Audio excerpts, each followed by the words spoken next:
Hey, Emily. What?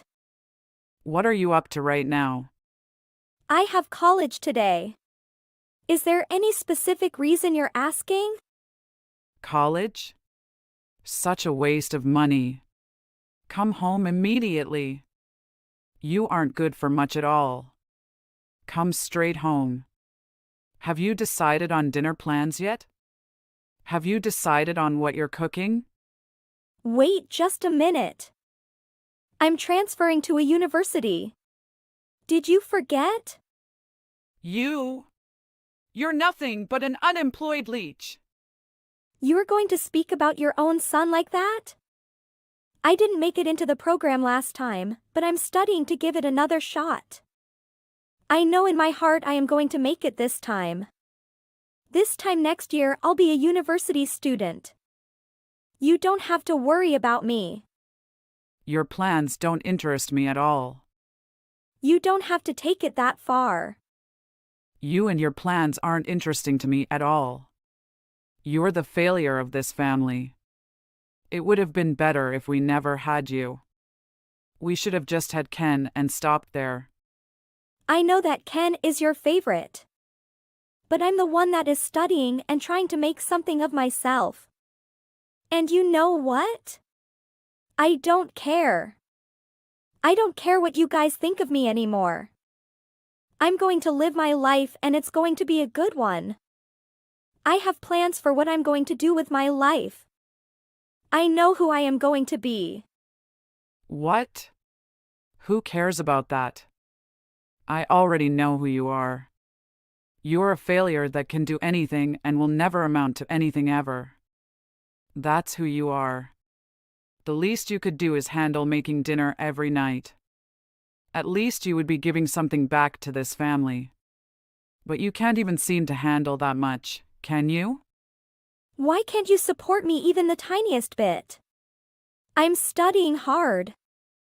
I know I can get a transfer to a good school. Is that so much to ask? You know, Ken is still just a junior in school. He has another year before he is going to be getting into college. Why do you guys put him first all the time? Why am I supposed to make his dinner and take care of him? I'm busy with school and studying. If you're going to keep whining and complaining, I'm going to yank you out of that community college. I'll make you quit. What? I'm paying for everything myself. Why would you even say such a thing? Am I not supposed to be able to rely on you for anything? You're my parents. I've been working part-time to pay for all my classes and tutors. It sucks that I failed the first time, but I did my best. That's why I'm working so hard to get in this time. I don't know what you are trying to get at. But it doesn't even matter at this point. There's nothing you could say to make me care. You're the worst. How do you even call yourself a parent? You're a loser. I don't even want to think of you as my kid. I meant what I said. I wish you weren't mine. I wish I just had Ken. Your father feels the exact same way as I do. Wow, seriously? You're going to go there? You're a waste of space. You are a good-for-nothing louse. You aren't worth what it costs to feed you. You'll never amount to anything. Why don't you go ahead and move out? What? Is that really how you feel? That's exactly how I feel. I want you gone. This isn't just about you skipping out on your chores or not making dinner. You know that? You also keep talking back to me, and I won't have it. I don't need some back-talking piece of trash for a son. Why do you even exist? I wish you'd never been born. I don't even know what to say. I'm in shock. I didn't know there was a parent alive that would say that about their own son. You really do hate me? That much? I don't care enough about you to hate you. I've got Ken. He's always such a good boy. He's so smart. And he's always studying too. You know the biggest difference between you two? He has a future. He is going to be someone I can be proud of. He is going to be a doctor, just you wait and see. He is my bright and shining star.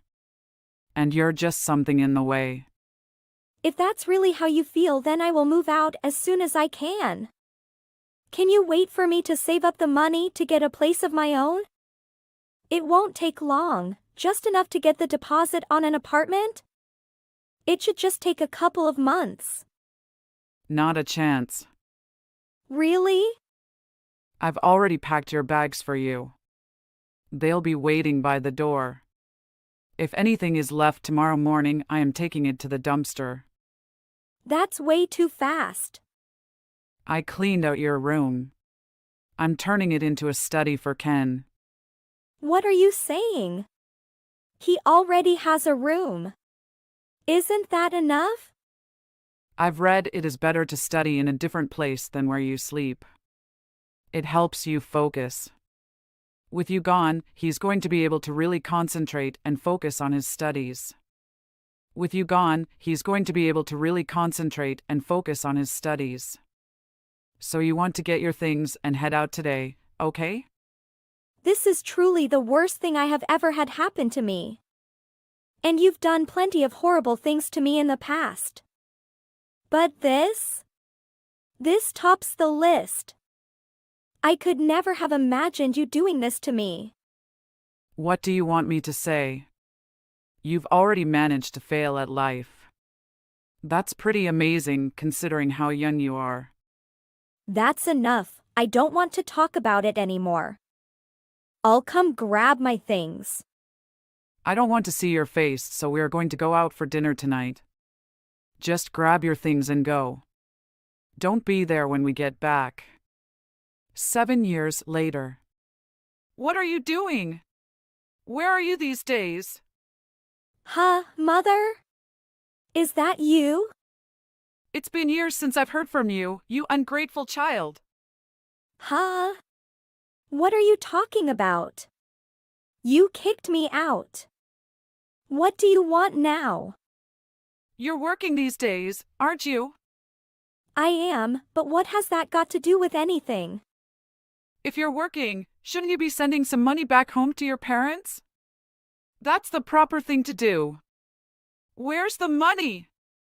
You haven't sent anything. What? What are you talking about?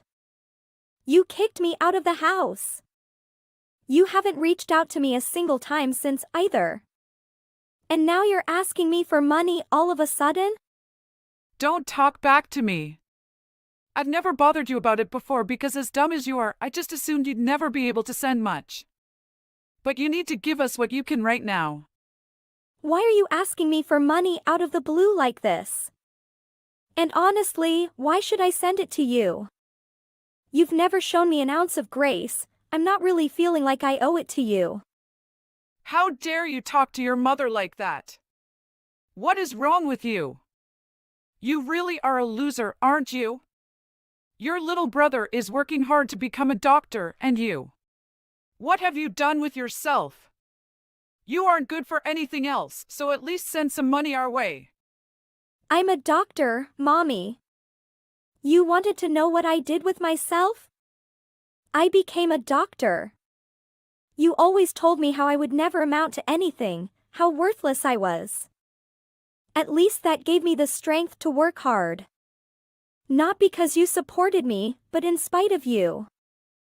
I've been able to make a good living for myself all on my own. And I did it with absolutely no help from you. What are you talking about? You are a doctor now. You never had any interest in me, even from the time I was a child. You never paid any attention to me, you never asked me about my hopes or dreams. I'm sure there is plenty you don't know about me. I was studying to get into med school. I also always wanted to be a doctor. What? I know I told you all about it. I have my dreams and I know I talked about them. But you never did anything but look down your nose or laugh at me. You told me you were planning on going to med school? You kicked me out of the house when I didn't get into school on the first try. I spent a really hard year studying, working, paying for everything all by myself and living on my own. But it was all worth it. For every hardship I had to deal with, I've become stronger, and life has only gotten better and better for me. You really are a doctor now? Yes. What about it? I'm still an intern, but that's just part of it. I finished school, I'm a doctor, and I'm happy. I can't believe this. Anyway, what about Ken? How is he? Ha! Was he able to go straight into med school? He ought to be graduating soon, shouldn't he? If he's 2 years behind me, that ought to be about right. Will he graduate this year? Then he would start his internships in the fall. Or summer even. Not yet. Oh. He hasn't graduated yet? What's up with that? What year is he now? I told you not yet. What do you mean, not yet? He hasn't gotten into med school yet. It's expensive paying for him to not work and to have tutors all the time. I was thinking it would be helpful if you could send a little money to help pay for him. That's why I contacted you. He isn't done university yet? What's going on? How many years has that been going on? I don't want to hear it. You know Ken, he's the delicate young man. He can't help it. He isn't like you, he needs a gentle hand. This year he just didn't feel ready for the MCAT. But I'm sure next year he will be ready to take them. So he isn't working, he's just going to university? That's what you need the money for? Well, he quit university after his first year. What? I think he prefers to study at home in his room. He's just always buying things off the internet. He's racked up some pretty serious credit card debt at this point. That's why I want you to send some money. V. Things? What kind of things is he buying? And what does that have to do with studying? You can't just study all the time, that isn't how life works. It's important to take a break and have some fun now and then too, you know? Let me get this straight. He sits on the internet and just buys things all day long. Stuff that has nothing to do with studying. And all these years he hasn't gotten a job or worked a single day either, has he? He just sits in his room in front of his computer? He's studying. Whatever you say. I am not going to be paying for that. You can go ahead and forget it. Why not? You said you're a doctor, didn't you? I can't believe Ken is struggling and you're the one that became a doctor. Who would have thought? You've been able to do what you want, so pay up. It's your turn to help him out. Send some money for Ken. Seriously? You must be joking. The only reason I was able to become a doctor is because I worked for it. I did it all on my own. Why am I supposed to pay the very people who kicked me out so that they can pay the bills of a freeloader, who has no intention of ever going to school or becoming anything, much less a doctor? That isn't for you to worry about. Life is hard for poor Ken. And I'm telling you that that is his problem, not mine. Ken and you have looked down on me for my entire life. You kicked me out to make a special study room for him, and for what? Tell me. Was it worth it? I don't have to sit here and listen to this. I'm your mother. You don't think you owe your parents anything? I don't feel like I owe you a cent. What's more, I don't want to ever hear from you again either. What are you saying? You haven't said a word to me in years. You never checked on me to see if I was okay. You never cared at all. Let's go back to that, shall we? You became a doctor. You can afford to help. Won't you? You really plan on just ignoring me and not paying anything? You've treated me like crap my entire life. You've never helped me even half as much as you have Ken. It's never been fair with you. Honestly? You're the one that owes me, if anything. I ought to have taken you to claims court for it. Claims court? You practically abandoned me since I was a small child. The minute Ken was born, you dedicated all your love, time, and even money to him. You gave me little to nothing. And when I really needed support. When I was at my poorest, working hard to get into university and had nothing to my name. You threw me out on the streets. Don't you think it is a bit ridiculous that now you are here asking me for money? After everything you have done to me? We don't have any money right now. Not at all. That's why I reached out to you, Emily. Oh, so you do remember my name. I don't know when the last time you used it was. This might sound bad, but I don't want to hear from you again. Never call me. Never text me. Why not? You had forgotten I existed. I had put the past behind me too. I'm going to block you. I don't want you to try to contact me anymore. You're lying, right? You wouldn't just throw away your mother, would you? Who threw who away first? Good luck on that perfect life you always dreamed of. Enjoy living with a sudden that spends all your money on junk. Don't try to contact me again. Lisa, where did you go? Don't tell me you already left work. Hi, Jenny. I finished my work on time, so I left. Did something happen? But you're still a newbie. How dare you leave work before me? You're supposed to stay behind to help out. But I asked Marty if I can leave and he said yes. Nobody told me that's what I'm supposed to do. I'm in a higher position than Marty, so you should be listening to me. What? I'm sorry. What is your title exactly? What? I don't mean to be rude, but nobody has told me exactly what your position is. Right, you're a newbie, so you still don't know. I'm sorry. Fine, I'll tell you what my position is in this company. I'm in a relationship with the president. I am his lover. What?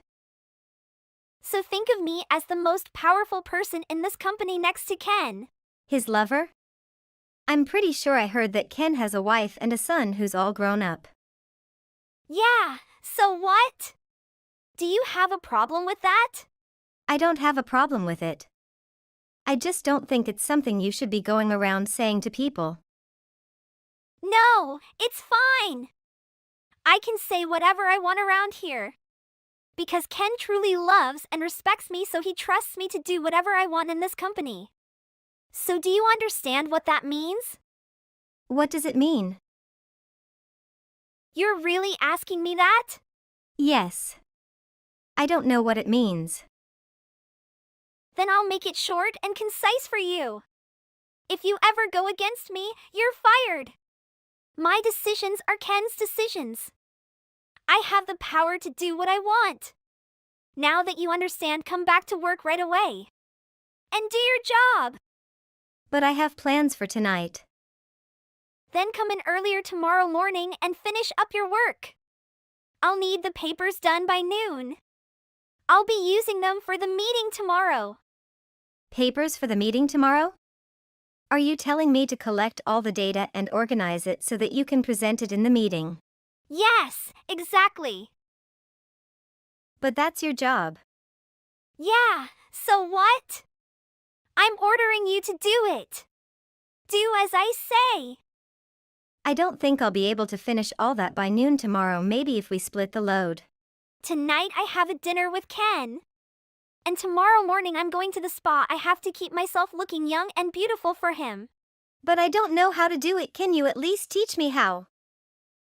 Use your brain. Just because you're new here, don't act like you don't know anything. Do it yourself or I'll have to fire you. What? Now that you understand, get to work and have it ready by noon. Thank you so much for helping me today, Anna. I had a tight deadline, so I really appreciate it. Oh, that was nothing. Don't worry about it. Collecting data is what I do best. You saved me. I went to work an hour earlier than usual, but there was a lot more to do than I thought. Yeah. That's not a workload for someone who just started. They still haven't even taught you how to use the data management software. Yeah, that's true. So I really didn't know what to do. I'm so glad you came into work early too. When I saw you, I thought you were a hero that came in just to save my day. Stop it. You're exaggerating. But I did come in earlier because I figure a certain someone would be forcing work on you. Really? So does this happen a lot around here? Yeah. All the time. Jenny has fired 5 people already this year within just a year. Within just a year? We have to keep looking for someone new to hire because of her. So you're the 6th person hired this year. She really does whatever she wants to in this compan. Yeah. And what makes it worse is that Ken just lets her. Oh man. What am I getting myself into? I should have taken the other job, even if the pay was a little lower. I feel you. By the way, are you good at using computers? Why? Because you're such a fast learner. I only had to teach you how to use the software once and you were so quick to finish up the task. I had a feeling you were an efficient worker, but you really killed it today. Oh, thanks. I did take some courses in Eton University, so I learned the basics there, and that helps, I guess. I see. Do you have time tomorrow after work? Tomorrow? Yeah, I don't have any plans, but is something happening tomorrow? You made me want to get you involved in my plan. What plan? I'll explain it to you tomorrow. All right, sure. I think you'll really like it. Okay. I'll see you tomorrow. Have you received my wedding invitation letter? Hi, Jenny. Yes, I have, but... Are you really getting married to Ken's son? Yeah, and what's your problem? Ken knows about this. Right? Of course. He's going to be the groom's father, so obviously. It was him who wanted me to get married with his son to begin with. Seriously? What? But you said that you were in a relationship with Ken, I thought. Did you break up with him? Of course not. But you're getting married to his son. I do whatever I want. Now I'm our current president's lover and I'll be our future president's wife. I'll never have to worry about money again. He loves me so much, he thinks of such great plans for me. I can't even begin to comprehend this. You're just jealous because you can't get a man. Anyway, you have to be at my wedding. I'll never forgive you if you miss out on it. And don't you go yapping about anything unnecessary to my husband, you hear me? What do you mean? He doesn't know? We're worried he might have some reservations if he knew that I was involved with his father. Anyway, I don't intend to break anything off with Ken, but I also very much do intend to become the wife of a company president. This was the only way I could have both. Make sure to look happy for me at the ceremony or you'll get into trouble. And just be careful with how you act around other people. Got it? You know, Jenny, you remind me of a story I read as a kid. Oh yeah? The Ass in the Lion's Skin. Excuse me? An ass wore a lion's skin and scared off other animals by pretending to be a lion. But his roaring sounded so fake that the fox realized he was just an ass. The moral is that eventually everyone will find out you're the ass. Okay. I'm not pretending to be anything. Ken loves me for who I am and he gave me the right to be in power. Nothing is fake about any of that. You really should get yourself a man. You're so desperate and jealous that you're not making any sense. You know what, don't worry about coming to the wedding, you're fired. You shouldn't have talked like that to me. Is that so? If you still have something left to say, go ahead and say it now. Do you really think it's okay to throw this wedding? What? You really think everything will go well? Of course, everything will go perfectly. Why are you even asking me that? Anybody who says anything about my wedding will get fired. Just like you. I'm so excited for the wedding. I'm looking forward to the honeymoon after the wedding too. Oh, I'm looking forward to what's going to happen after the wedding too. What? I told you, you're not invited anymore. I fired you, you have nothing to do with it now. You don't even have to come into work from tomorrow. I'll let Ken know. Okay. Goodbye.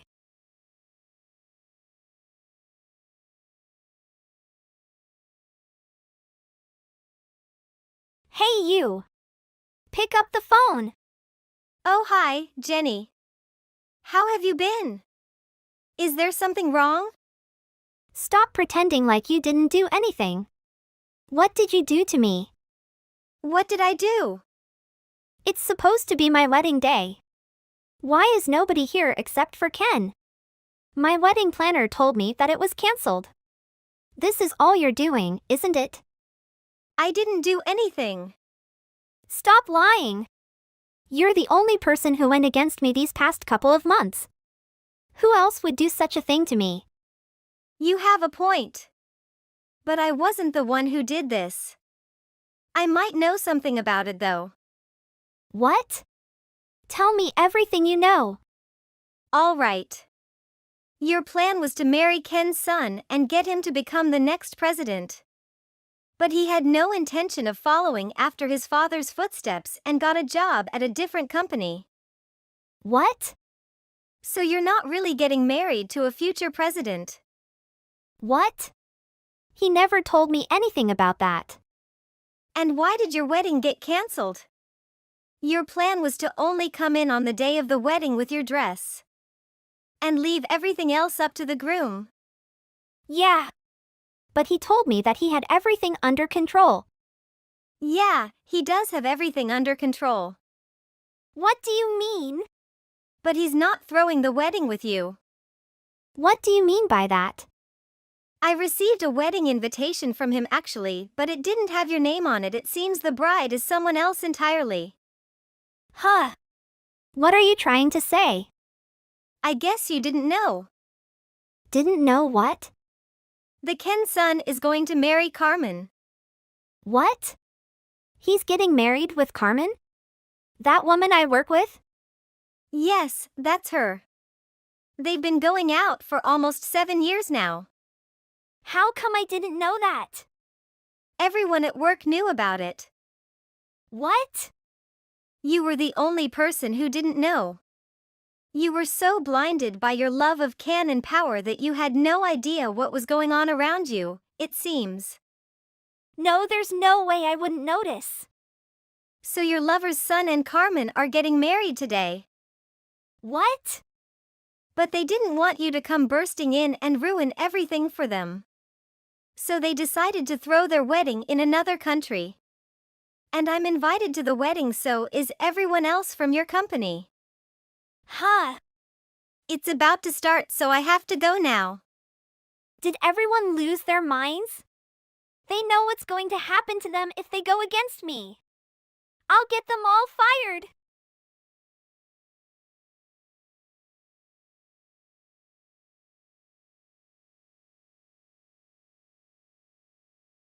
It's you again, isn't it? What did I do this time? Why is nobody at work except for me and Ken? Everyone's supposed to be here for work. Everyone quit. I'm sure you've received their resignation letters by now. They said they all sent it a few days ago. You're right. My inbox is full of letters. Why is this happening? Nobody wants to work at a place where they could easily get fired just by upsetting their boss's mistress. It was a good opportunity for them to resign, so they did. What? I'm also starting my first day at my new job, so I have to get going now. Bye. Wait! What am I supposed to do now?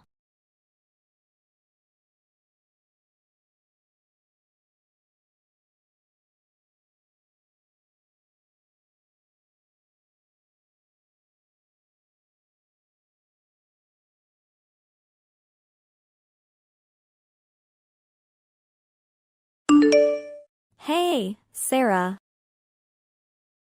Can we talk for a minute? Of course, Helen. What's up?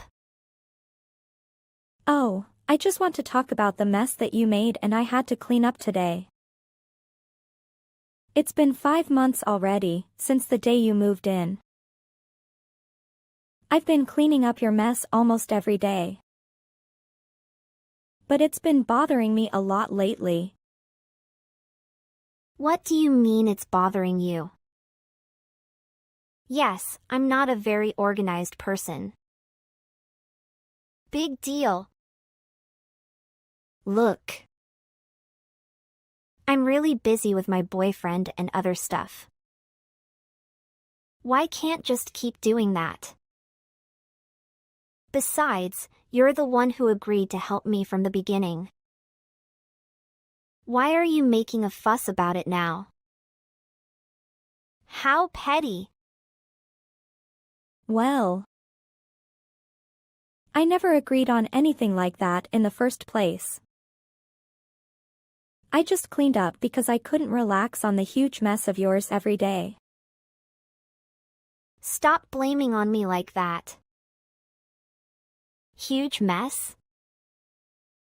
How could you fabricate such a ridiculous thing? I didn't fabricate anything. You know that. You should clean up your own mess. Or if someone helps you even just a few times, you should be grateful to that person, instead of taking their help for granted and shouting at them for not helping you like this. I'm not your servant. Fine. I just need to clean up on my own from now on, right? But help me one last time. I really don't have time to clean up right now. I'm too busy. Busy for what? All you do is to put on makeup and choose nice clothes to go out and date men. Ugh. It's none of your business, okay? Just clean up for me this time, okay? I'll do it next time. You always say that, but you never actually do anything. It's your duty, but I have to do it all the time. It's unfair, Sarah. And it's not cool at all. It's getting really frustrating for me. I don't care whether it's cool or not. Are you gonna help me this time or not? No, I'm afraid I can't help you this time. You have to clean up after yourself at least. We share the same room and I need a clean and organized environment to feel comfortable. I'm not even asking you to clean the kitchen and the bathroom yet. You also mess it up all the time. Fine. I can't believe my roommate could be so fastidious, grumpy and cranky, just like an old lady. No wonder you don't have any boyfriend. No man can't stand you. Whether I have boyfriend or husband, it's none of your business. Just remember to clean up your own mess. You're not a kid anymore. A week later. Sarah, are you free now? Can I talk to you for a moment? What's up this time, old lady? I need to talk to you about this. I'm not satisfied with you bringing guys over to our room without asking me first over and over again. So? What's the big deal? I'm just having fun and they don't stay for that long. No, it's really a big deal. This is not your house only. It's also my house, my private space. Bringing someone over without asking me is wrong. It makes me feel uncomfortable at my own private space. It was bothering you that much? Well, it is. I work hard all day and I need a place to relax and unwind. Besides, it's not fair that I have to leave my house and wander around when you want to bring someone over. Hey, don't say like I forced you to do anything. I never asked to leave the house. You chose to do it by yourself. Yes, because I felt uncomfortable with strangers in my house. And you and the man didn't just sit quietly in the room. You two kissed, cuddled, and did all the things together. How could I stay there and witness it? Of course I had to get out to avoid you too. Why didn't you bring someone else then? It would be fair enough. No, I don't want to. Besides, it was considered as a very impolite manner. Come on. I just don't want to be restricted in my own home and then have to give up my freedom. I'm not trying to restrict you. But I think we need to have boundaries and respect each other's space. You need to think of other people when you share the same place with them. You understand what I mean now? I'm not stupid. You mean I'm not allowed to bring anyone home, right? I didn't mean that.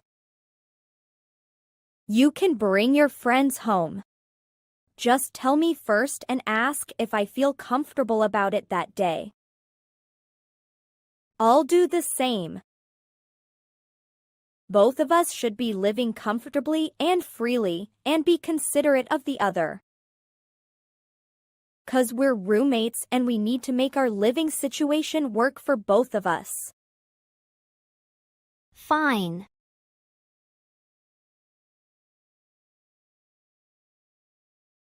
A week later. Hey Helen, are you home? Not yet, I'm still at work. What's up, Clara? What's going on between you and Sarah? Why do you ask? She's been posting some pretty awful things about you on her Facebook page. You didn't see that? Wait, what? I had no idea. What kind of things? She's been saying some really nasty things about you being a terrible roommate and never cleaning up after yourself. It's pretty hurtful stuff. She also cursed at you in these posts. There are a lot of hated and malicious comments towards you from her audience. What? Really? How long has she been posting those things? I just checked her page and I didn't see any post about me. Oh my God. I think she might have limited the audience for those posts so that you don't see them. She's been posting those nasty things for nearly a week. I'll send you some screenshots of those posts.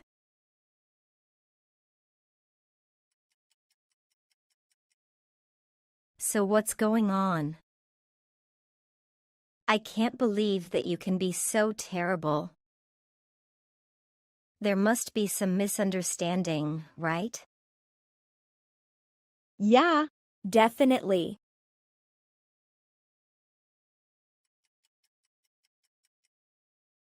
She was the one who did all of those nasty things. And now she's badmouthing me wrongly on the internet, and it's also behind my back? She really did that? For real? Yes. It's hard to believe it, isn't it? As you may have noticed before, since I lived here long before she moved in 5 months ago, I'm a very clean and organized person. Since she moved in, I had to clean up her mess every day. She never did any housework or cleaned the house. And she went to the bar every night and came home very late, around 2 to 3 a.m. I had to wake up at night to open the door for her, since she also always lost the key somewhere. Worst of all, she brought different men to our house without telling me all the time. Not only that, they kissed, cuddled right in front of me. I had to leave and wander around to avoid them while it's my house, you know? What the hell? Are you telling the truth? Absolutely. I couldn't take it anymore, so I told her frankly that I wasn't satisfied with her behaviors and attitude while sharing the same house with another person. And this is how she answered me? How painful. Come to think of it, she's been acting weird lately. What do you mean? I've been really busy with work this week, so I didn't have time and energy to clean up Sarah's mess as usual. I didn't even have time to talk to her. I guess she got mad at me, but I didn't pay attention because I've been too busy and tired every day. Wow. I'm still in shock right now. Look at my arms. I've got goosebumps. I honestly have no idea about what I should do next, Clara. I can't pretend like I knew nothing about this. Oh no, of course you can't. I think you should talk to her directly and ask her what she really wants. Yeah, I think so too. I'll try to talk to her and see what's going on. But honestly, I don't think it's fair for her to post bad things about me on social media behind my back like this. I'm so upset and shocked right now. Yeah, it's definitely not cool. I'm sorry for making you feel that way, but I just wanted to give you a heads up. No. Don't be sorry. Thank you for telling me. I really appreciate it. Tell me if you need me help you with anything, okay? I'm right next door. I will. Thank you, Clara. 30 minutes later. Sarah, we need to talk. I saw your posts on Facebook. And I'm really hurt by what you said about me behind my back like that. What are you talking about? I don't know what you mean. Hey, don't play dumb with me. You posted a bunch of lies about me, saying that I'm messy and dirty all the time, that I steal your stuff, and that I even try to seduce your boyfriend. None of that is true. What the hell were you thinking, Sarah? Who told you that? I didn't say anything. You're saying that yourself. Stop pretending. We have mutual friends on Facebook. Don't you really think I'm never gonna see those posts? Oh, right. It's Clara, isn't it? Seems like I'll have to block her as well next time. It's not important who told me about that. Why did you do that? Well, I just said the truth. You never clean up after yourself and you're always making a mess in our room. And I've caught you trying to flirt with my boyfriend before. That's ridiculous. I've never tried to flirt with your boyfriend. I don't even remember how he looks like. And I clean up after myself all the time. I'm just not your personal maid, Sarah. Oh. You're just saying that to cover up for yourself. I'm tired of having to clean up after you all the time. You're a terrible roommate. I'm so sick of your dual personality. It's disgusting. I should be the one who said that, Sarah. I'm so sick of your personality. You're just upset because I called you out on your behavior, aren't you? You can't treat me like your personal servant and then get mad when I don't do everything for you anymore. I don't care what you think. You need to leave our room. I don't want to see your face anymore after what you've done to me. Neither do I. But you're the one that has to leave. This apartment belongs to me. Is that what you think? You just rent it. It doesn't belong to you. Yes, but I'm the one who signed the lease 3 years ago, not you. So the lease is in my name. But it will expire soon, right? So what? I just need to renew it. Well, I guess you can't, Helen. What do you mean I can't? Because I already told the landlady about everything you did to me. What? But they're all lies. You think she's gonna believe them? She's a businesswoman, Sarah. She's wiser than you think she is. Whatever. Just leave me alone. Fine, I will. I just want to remind you one last time that what you're doing is not okay. It's not nice at all to just spread lies and talk behind someone's back just because they don't do what you want. Grow up, Sarah. An hour later. Good morning, ma'am.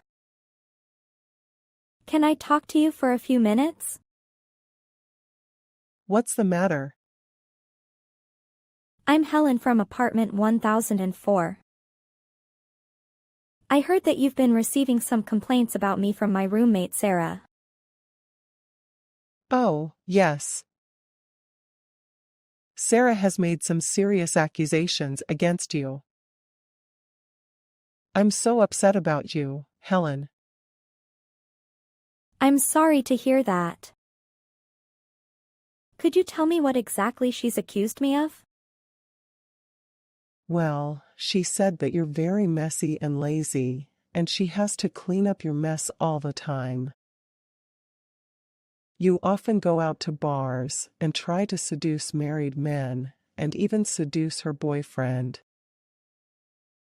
You bullied her by slapping her every day and insulting her in public. Did you really do all of this, Helen? I can't believe you're that bad. That's completely untrue, ma'am. I'm not a messy person and I don't go out to bars to seduce anyone. And as for the bullying accusations, I've never laid a hand on Sarah or insulted her in front of anyone. She's the one who insulted me wrongly behind my back. And I always have to clean up her mess every day. When I told her I'm too busy and tired to help her anymore, she started to behave differently. But I never expected her to talk behind my back and lie to everyone that I treated her badly. This is so unfair, ma'am. Are you telling me that she was totally lying to me? Absolutely, ma'am. But Sarah seems very convinced that these things happened. As the landlord, I have to take her accusations seriously. I understand, ma'am. But I would like to ask if you could please check the security footage or talk to any other witnesses, such as Clara, Peter, or Anna. They can corroborate my story. I'm confident that if you do, you'll see that Sarah's accusations are baseless. I can also give you the screenshots of the conversations between me and Sarah since she moved in. All right, Helen. I'll look into it and get back to you when I'm done. Thank you so much, ma'am. I know you are busy, but you still spend time to hear me out. I really appreciate that. No need to thank me. That's also part of my duties as a landlord. A few days later. Did the landlady say anything to you? What are you trying to say? You'll have to get out of the apartment within 3 days. I don't understand what the old lady was thinking. What did you say to her that she treated me so badly? Ugh. I know she favors you too much. This is so unfair. I can't accept it. I just told her the truth, with reliable proof to back up my point. What proof? What? You think everything you did has left no trace behind? The evidence can be easily found in our text messages, and easily checked with security camera and our neighbors, you know. I can't believe it. You played tricks on me. No, Sarah. You did all of this to yourself. Now you have 3 days to pack up your stuff and leave, okay? Please, don't kick me out. I have nowhere to go. I don't care, Sarah. It's too late now. And you haven't even deleted your fabricated posts or apologized to me. I've never experienced anything as horrible as this before. Well, I'm sorry, okay? Can we go back to the way we were before? I said no, Sarah. I can't live with you anymore. And you know what? Actually, I can't stand your face for another minute. So I'll stay with Clara until you finished moving out of my house. 3 months later. Hey, Helen. How have you been lately? What do you want, Sarah? Have you forgiven me? Have you found another roommate yet? Cut to the chase, Sarah. Well, I've been thinking, and I really miss the old days when we used to live together. I know things got messy between us, but I think we can make it work if we just try again. No, Sarah. You treated me really poorly, badmouthed me behind my back, and shamelessly falsely accused me. Things aren't the same between us anymore, and never will be again. You even haven't deleted any of your ridiculous posts about me on your Facebook page, or corrected them yet. And you've never apologized to me publicly after humiliating me like that. Am I a joke to you? I'm not a doormat, Sarah. Because that's not a sincere apology, so I can't accept it. I know what you're trying to do. You just said sorry because you didn't have anywhere to live now, right? I'm gonna to make it up for you this time. No means no, Sarah. Well, I can afford to live alone in my own apartment now, so I don't need to share it with anyone anymore. Actually, I were able to do that before, but I let you live with me because I liked you, and I thought we could be friends. But after what you did and left, I realized how comfortable I am when living alone. I can't believe this. How can you be so lucky while I'm so miserable? I'm not lucky, Sarah. I deserve what I have now. I've been working so hard to become an independent woman as I am today. I'm also working hard. Why haven't I have anything yet? Oh, please. I know you're not working, Sarah. I've known it for a while. No, what? That you're just living off rich boyfriends. Those boyfriends you brought home aren't just your boyfriends, right? I know you've been having affairs with several men at the same time and living off their money. No. It's not true. Don't worry. I haven't told anyone yet. When we were living together, I didn't ask you anything about this because it was none of my business. I didn't tell anyone, even when you humiliated me on social media or wrongly accused me to the landlady. Because I'm not a coward who likes to stab people in the back like you. What did you just call me? A coward? How dare you? Be careful, Sarah. Now it's still not my business. But remember this. If you dare to hurt me again, you'll have to suffer serious consequences. And I'm not kidding. The end. Hey Jolie, how's it going? Not too bad, thanks. But I've been having a bit of a tough time with my twin brother lately. And how about you? I'm doing okay, but what's been going on? Well, our parents have always made us compete with each other for their attention and affection. It's really taken a toll on our relationship. That sounds really tough. What kind of things do they make you compete over? It's all kinds of things.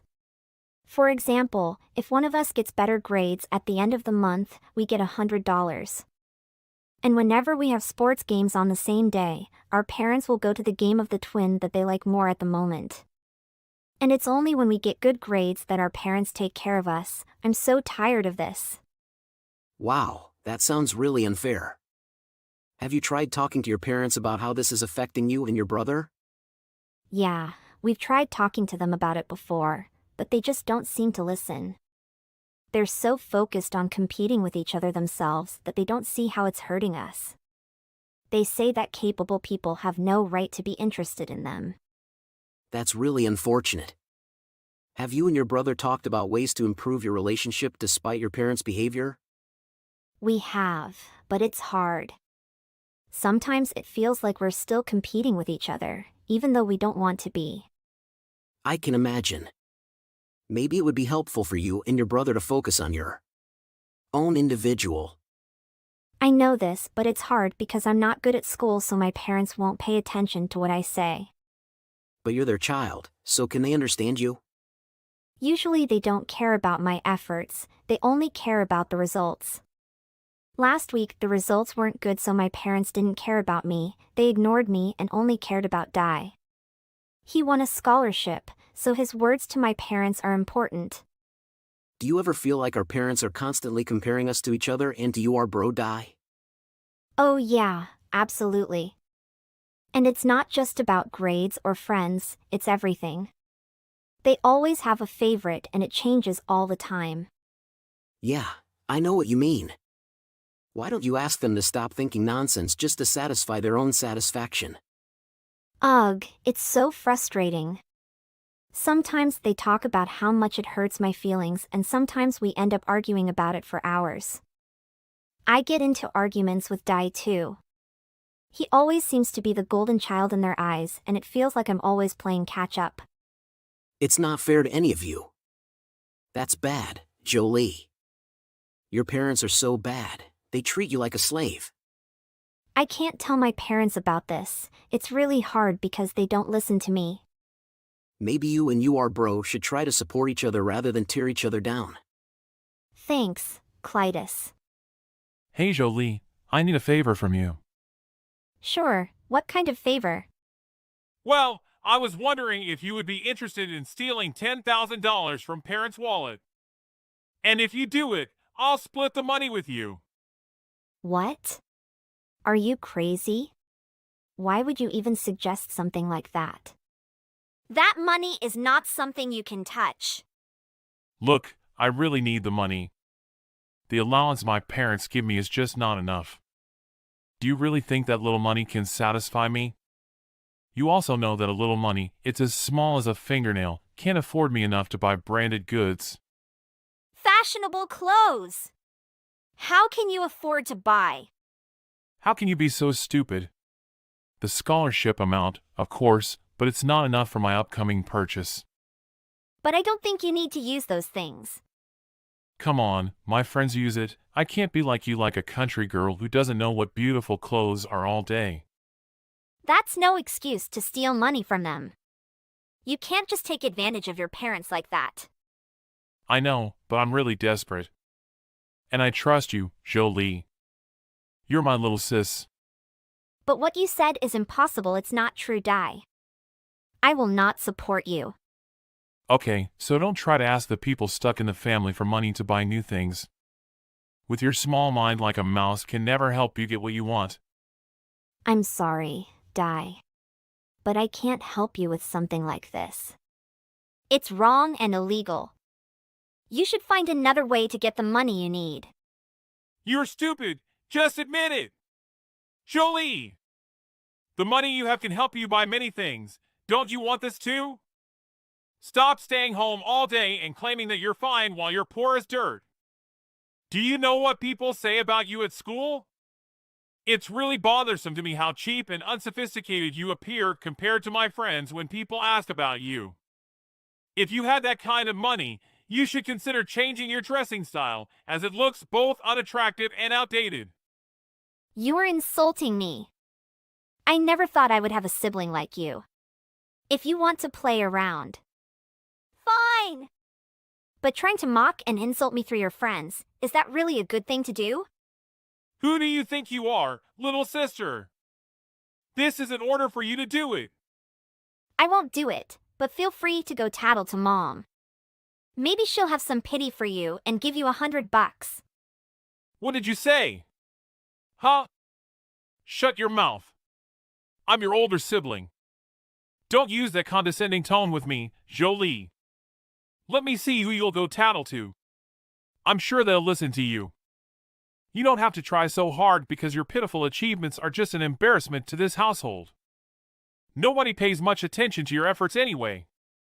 No matter what you say, I won't help you with this foolishness. You think you're my older sibling and can order me around to do senseless things just because it serves your personal agenda? Think again!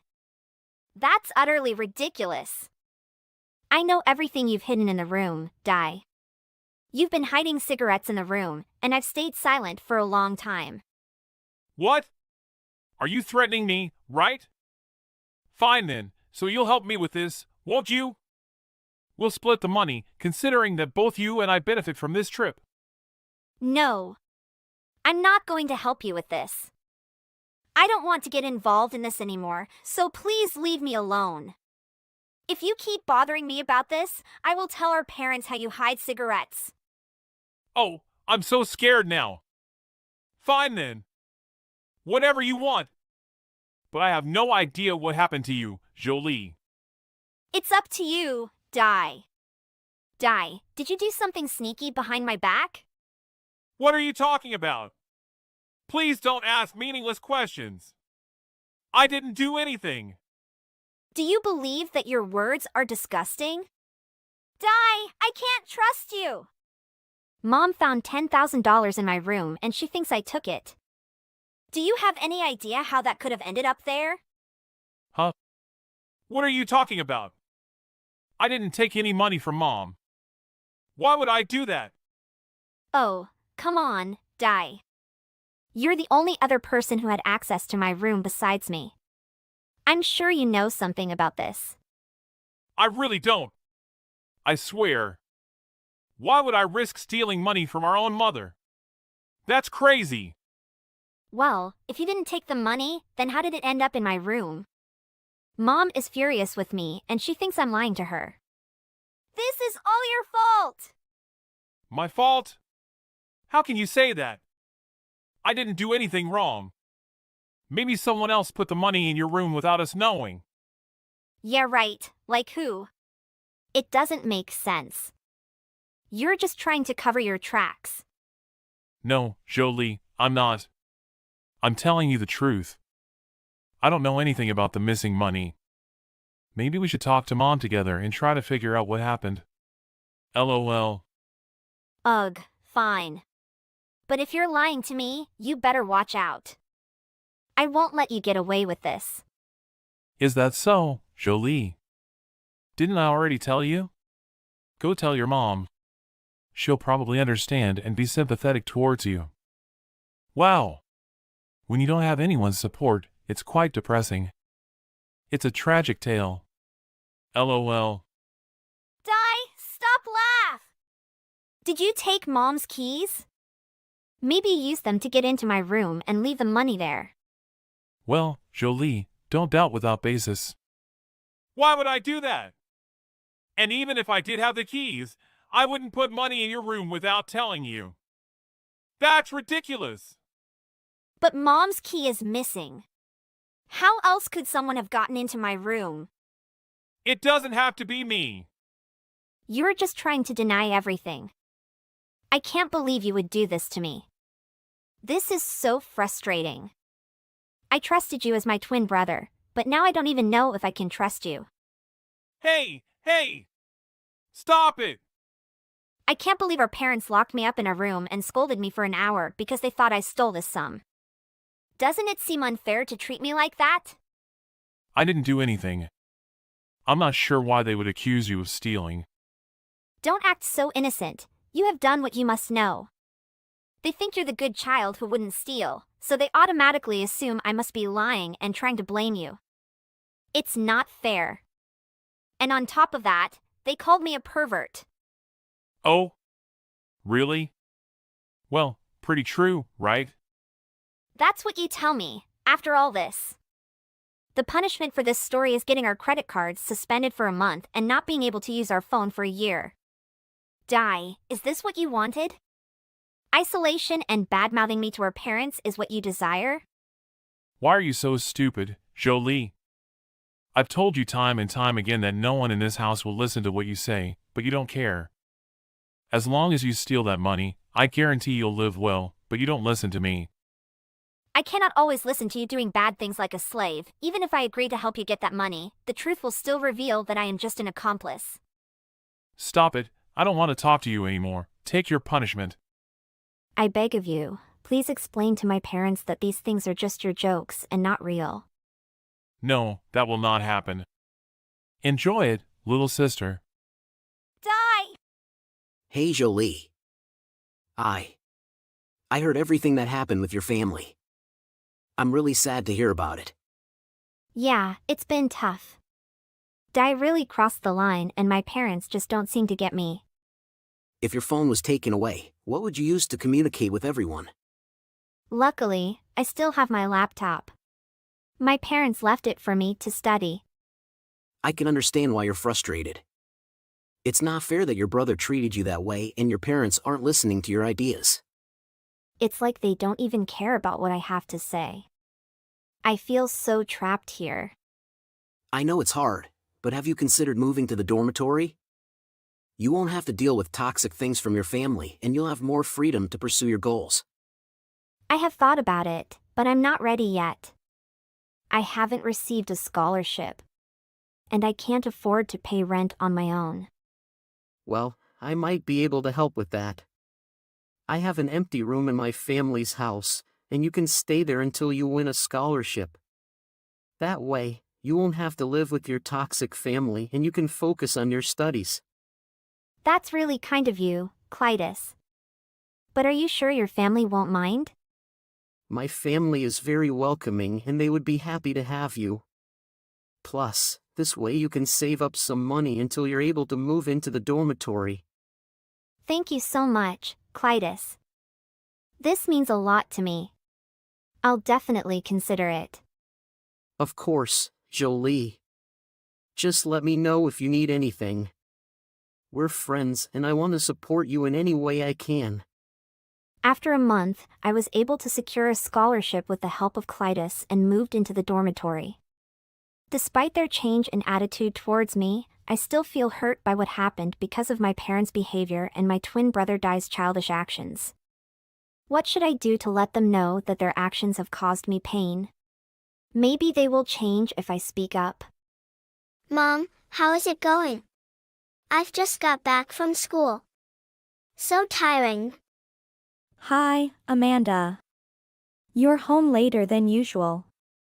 Did you have dancing club today? Oh, I almost forgot to tell you. Today I've learned a new dance style. Let me see. It's called breakdancing. Do you know about it? That's great. When I get out of the hospital, you'll have to show me. Okay. Sure, Mom. How do you feel now? Are you tired, Mom? Is Grandma always beside you? I'm still fine, sweetheart. I am being treated really well in here. Don't worry, okay? I'm dying to see my little sister. I can't wait to hold her in my arms and feed her every day. Very soon, you can meet your sister, darling. But Mom, when will you be discharged of the hospital? I miss you so much, equals. I'm not sure, sweetie. I miss you, too. I guess until the baby is born. When will she be born? The doctors think it'll be this weekend. I can't leave the hospital right after it's born, though. We have to wait and make sure everything is okay, for both me and the baby. So, take good care of yourself when I'm away. Promise me? Yes, Mom, I will. If only the hospital weren't so far from our house, it'd be better. Dad and Grandma are so busy, they can't take me to the hospital to visit you. They haven't been home much lately. I have to cook and eat by myself. What do you mean by yourself? I know Daddy has to work late and doesn't enjoy the family meal very often. But why isn't Grandma there? She goes out a lot. Today she is on another trip. Your grandma is on another trip? Yes, Mom. Then, who made dinner tonight? Before going to work, Dad gave me some money and told me to buy something at the store. I see. I'll message your dad and tell him to try to get home with you as early as he can tonight. It's getting late, so make sure you get to the store and come back home before it get darker, okay? I got it, Mom. Mom, I can't seem to get a hold of David. Could you tell him to check his phone as soon as he gets home, please? Stop asking to do things for you. David has been really busy lately. I have no idea what time he's going to come home. Well, it's just that my contractions have started. The doctors said the baby's gonna be born late tonight or early tomorrow morning. So please tell him to get to the hospital soon. Once the contractions start getting closer together and more painful, I won't be able to contact him anymore. So please let him know. What?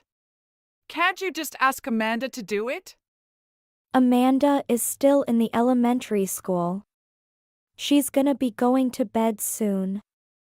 Well, I want to get to bed early tonight. Vacation makes me exhausted. I don't know when David will get home. I can't stay up all night waiting for him. Neither do I contact him. And even if I tell him, what's that going to accomplish? It's not going to make your contractions go away or anything. Contact him yourself after the baby is born. You know this is David's child that's about to be born, right? But we already know it's going to be another girl, don't we? This is your second daughter. You must have definite experience about this. Am I right? Besides, neither David nor I have any time to be trying to comfort you right now. That's what the nurses are there for. You contacted David and he didn't reply, right? There's your answer right there. Okay, fine. Whatever. I'll try again myself. You should have done that from the start instead of bothering me. The whole world doesn't revolve around you. You can try contacting him again, it's up to you. But I don't think you're gonna get a reply. What does that mean? Nothing. Is there a reason David won't be coming home tonight? I wanted him to be here for this. And not only that. There are also lots of paperwork here that needs to get done before the hospitals release me. So I wanted him to come and help his wife with those, too. Then why don't you just ask your parents to come and help?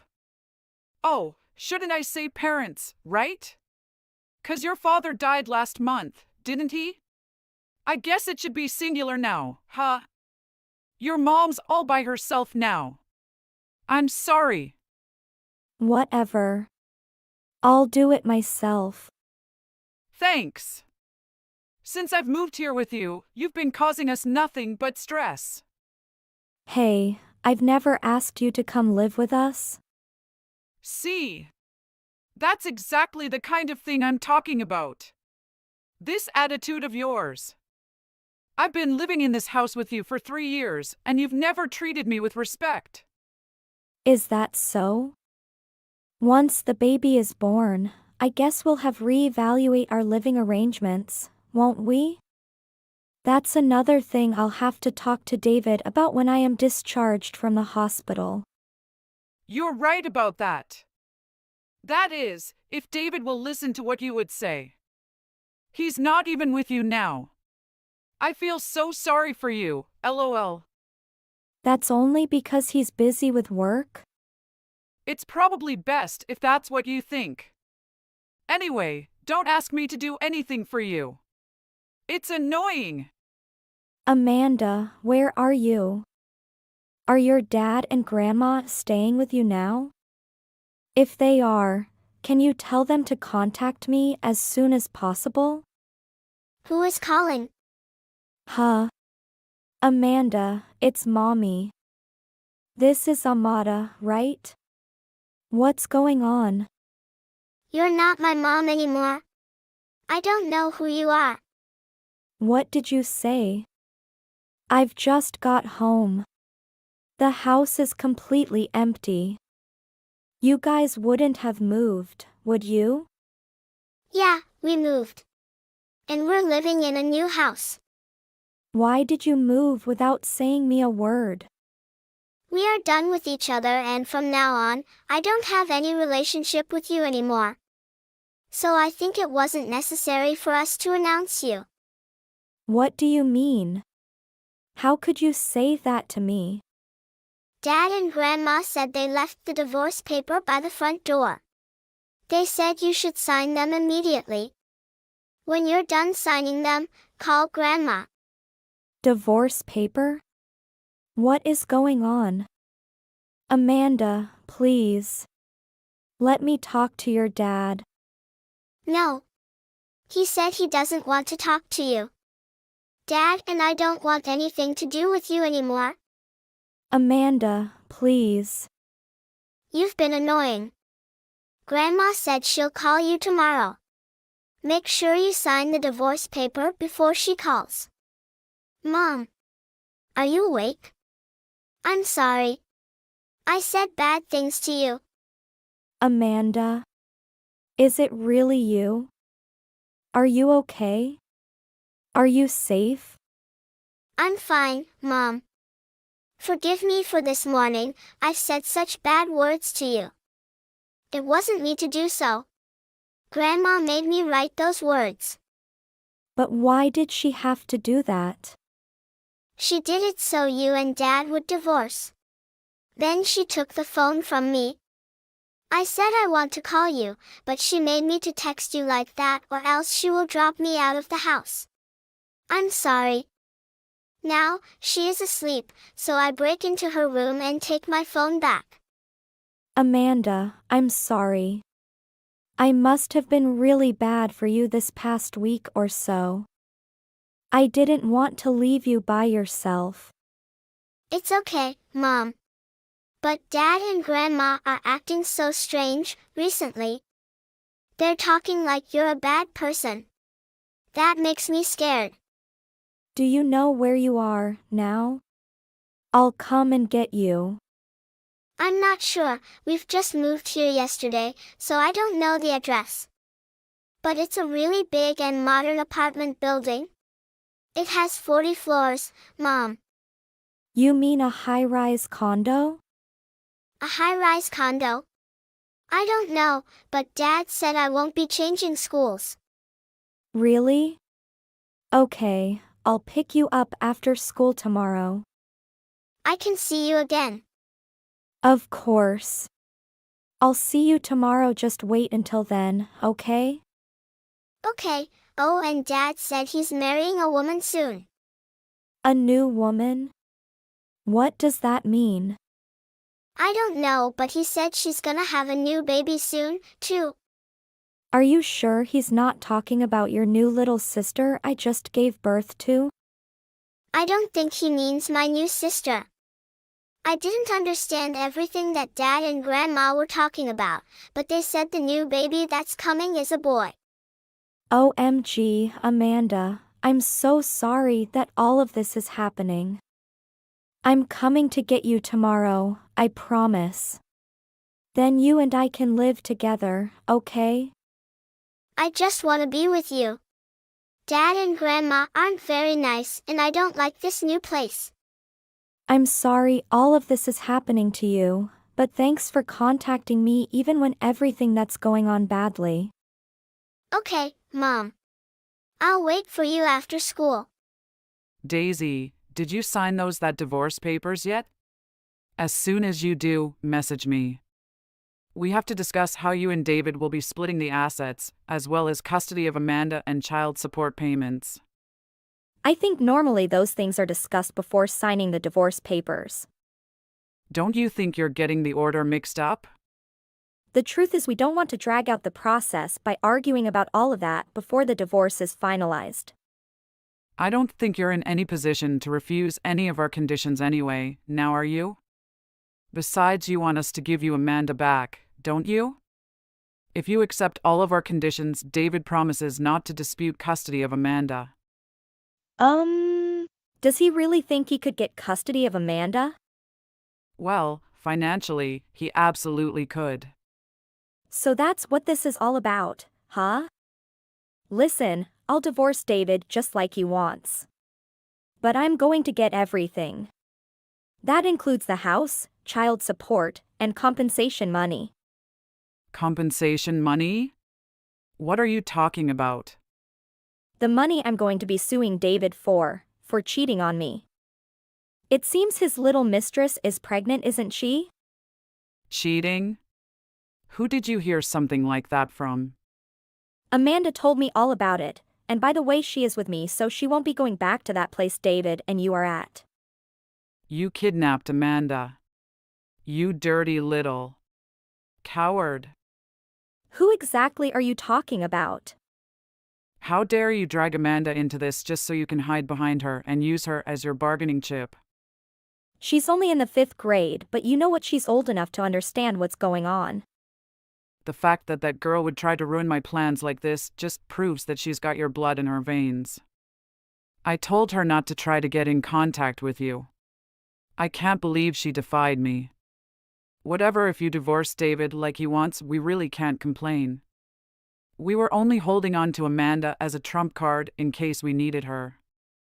You have no objection to the divorce, do you? None at all. I have no feelings for David whatsoever anymore. He wouldn't even contact me while I was giving birth to his 2nd daughter.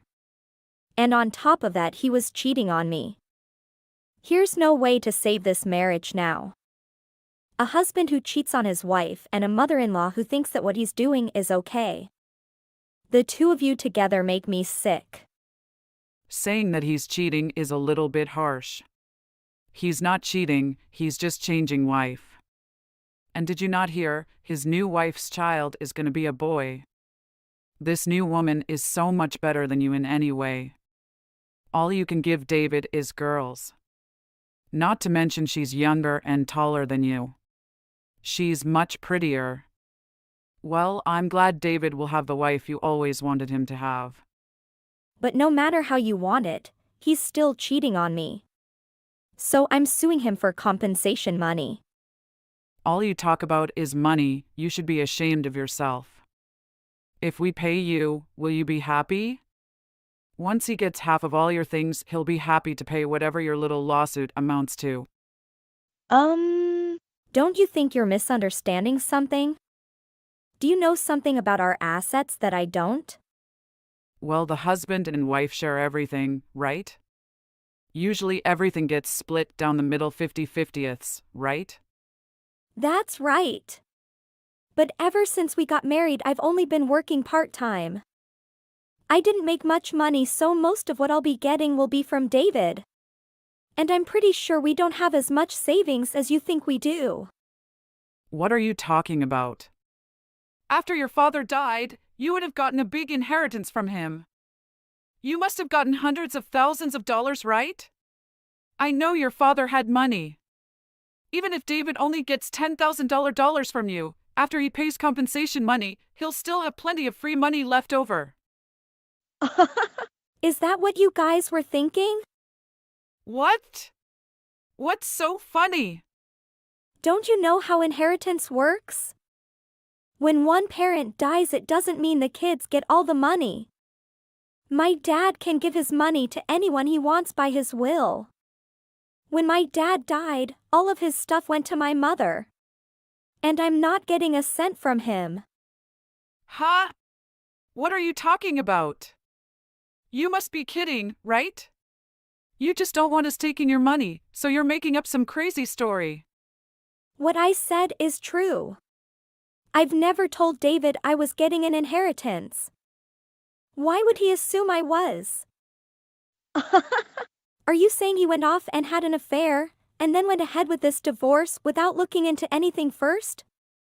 He must be even stupider than I thought. But David, he said your dad's money would be yours. He never asked me about that, and who would think that anyway? You two are both stupid for creating this whole plan of yours without verifying any of the important information. So like I said, I'll be suing David for compensation money. Not only was he cheating on me, but I hear the one he was cheating on me with is pregnant. I wonder if he started cheating on me when my dad died or if it's been going on for a while and this new son is really his. I'll have to get talking to a private detective to see how long this has been going on for. Because, the longer he's been doing it, the more money I can get from him. Wait, hold on. Daisy, let's just calm down, okay? I think the only one not calm here is you, huh? I can't believe David wanted to use my dad dying as a way to get money from me. Just know that no matter what it takes, I'm gonna be getting my compensation money from your son. Wait, let's just reconsider this whole divorce thing, shall we? This was David's idea, not mine. I've always been against it. I never wanted him to divorce you. When I heard he had done this and his mistress was pregnant, I cried so hard.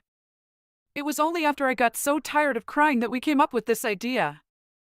Let me try talking to David again. I think I can convince him to break up with his new girlfriend. No, I really don't care about Leonard anymore. I'm just fine going ahead with this divorce. Just wait to meet me on the court. I got my lawyer to help me sue David for compensation money. When I tried to use David's mistress for compensation money as well, it became clear that David had never told her that he was married. When she found out, she wasn't too happy. But none of that is my problem. After I got my share of the assets and my compensation money from David, I made sure to block both his and his mother's number right away. I told Amanda that if she ever wants to see her dad again, she's welcome to do so. However, if David wants to talk to me, he'll have to do it through my lawyer. Actually, just the other day, my lawyer gave letter from David in the letter. He told me that since I had sued his girlfriend for compensation money, as well, they weren't able to make payments on his loan for the condo. It also seems that Leonard's mother, Marie, was kicked out of the condo because his girlfriend didn't like her. How pathetic you are. Hey Laura, where are you? I'm hungry. I came home from work, so I need to eat dinner right now. Come home to cook for me. Oh, hey, Robin. I didn't expect that you text me at this time. You are at home? Why can you there? I thought that you are working now. What? Are you stupid? There's no way I would have to work overtime today. You are my wife, but you don't even know my schedule. I won't talk with you anymore. Come home and cook dinner for me. Right now. Where are you now? I told you that today is a very important day. Did you remember? Wait. What? Today is an important day? What will you have today? Come home now and I will tell you about that. But today is weekday. I think it's normal for me to assume that you'd be at work today. Is there something important today? I can't remember. I have to do too much tasks that I can't think of anything. What? Why can you say those words to me? You really are blunt, aren't you? I hate stupid people like you. I told you that my mom is moving in with us today. There's no way I'm going to be working on a special day like this. I decided to take the entire day off today. I used some of my paid holidays so that I could get today off. What did you say? Mom? Your mom or my mom? I don't know anything about it. You're not serious, are you? Of course I'm serious. Didn't I tell you about this a little while ago? I also told you that all of her belongings would arrive at around lunch today. I don't know anything about this. I'm pretty sure we never had a conversation like this at all. We definitely have this conversation. I clearly remember talking to you about it. I even asked you if you could help out with unpacking all of her belongings. Wait, hold on a minute. I don't remember anything about this at all. I never agreed to do this either. Oh my God, I can't believe that you weren't listening to me. I definitely told you about this. It's either you weren't listening or you forgot about it. Either way. It's your fault and not my fault. Tell me when you talked to me about this. Where were we when we had this conversation? I've never heard about your mom moving in with us before. Isn't this something that we should discuss together before we make a decision about it? It's not the kind of thing that you can just decide by yourself. We're a married couple, we should be making decisions like this together. There's no need for me to discuss this with you at all. This has been decided over 6 months ago. What? You're just a housewife. I am the breadwinner, so you don't have the right for deciding anything. My mom is going to be moving in with us regardless of your opinion. I really don't like it when you make important decisions like this without me. This isn't the first time something like this has happened. I really need you to be quiet and start coming home right now. There's not much time left till all my mom's belongings arrive here. You'd better get home on time to help me unpack all the boxes. You're my wife, you should be helping me out with these kinds of things. I can't believe that you would leave the house on such an important day. It's so irresponsible of you to do that. I wasn't being irresponsible at all. I had no idea that she was even going to move in with us today. I also told you that I was going home to my parents' house, Toda. I told you this a long time ago. You should have known about it already. I'm going to be able to come home to help you out. You better come back right this moment. I never heard about you going to visit your parents. Stop making up lies like that. Oh my God, I definitely told you about this. I can't believe that you forgot to tell me about this. You made the same mistake again. I knew that it was you that was forgetful. What are you talking about? I definitely had this conversation with you. I'm just lost for words. I can't even be bothered to argue with you anymore. I'm starting to get tired of you. I'm tired of having these pointless arguments with you. Well, you need to stop being so forgetful. Then we never would be arguing about any of this if it weren't for you. This is all your fault. You always do this. You always blame it on me. You're always the one in the wrong, but you try to blame it on me every single time. You always say that I was the one that forgot about it. What I want to be talking with you about right now, I was telling you to come home and help me out. This is what you always do as soon as you start losing the conversation. You switch subjects. I'm really getting tired of this. I don't think I deserve this treatment. Just shut up! Would you? You're my wife, you need to listen to all orders. I don't care when you got there. I want you to start heading back here right now. I would stay over at my parents' house tonight. My mom isn't feeling too well. I'm going to be taking care of her. I let you know about all this in advance. You're just unbelievable. I guess I'm going to have to record our conversation every time I say something important to you. Then you wouldn't be able to make up excuses like this. I'm tired of you not admitting to your mistakes. You better not be mocking me. I am not going to forgive you for this. I've had enough of talking to you. Don't even bother coming back home today. I'm so mad at you. Stay at your parents' house until you're ready to apologize to me. Why should I apologize to you? I didn't do anything wrong at all. You should be the one apologizing to me. Don't bother coming back home for a while. Actually, I don't even want to see your face for a while. Hello, Robin. Is Laura not going to be coming home tonight? I was looking forward to seeing her. I'm really sorry, Mom.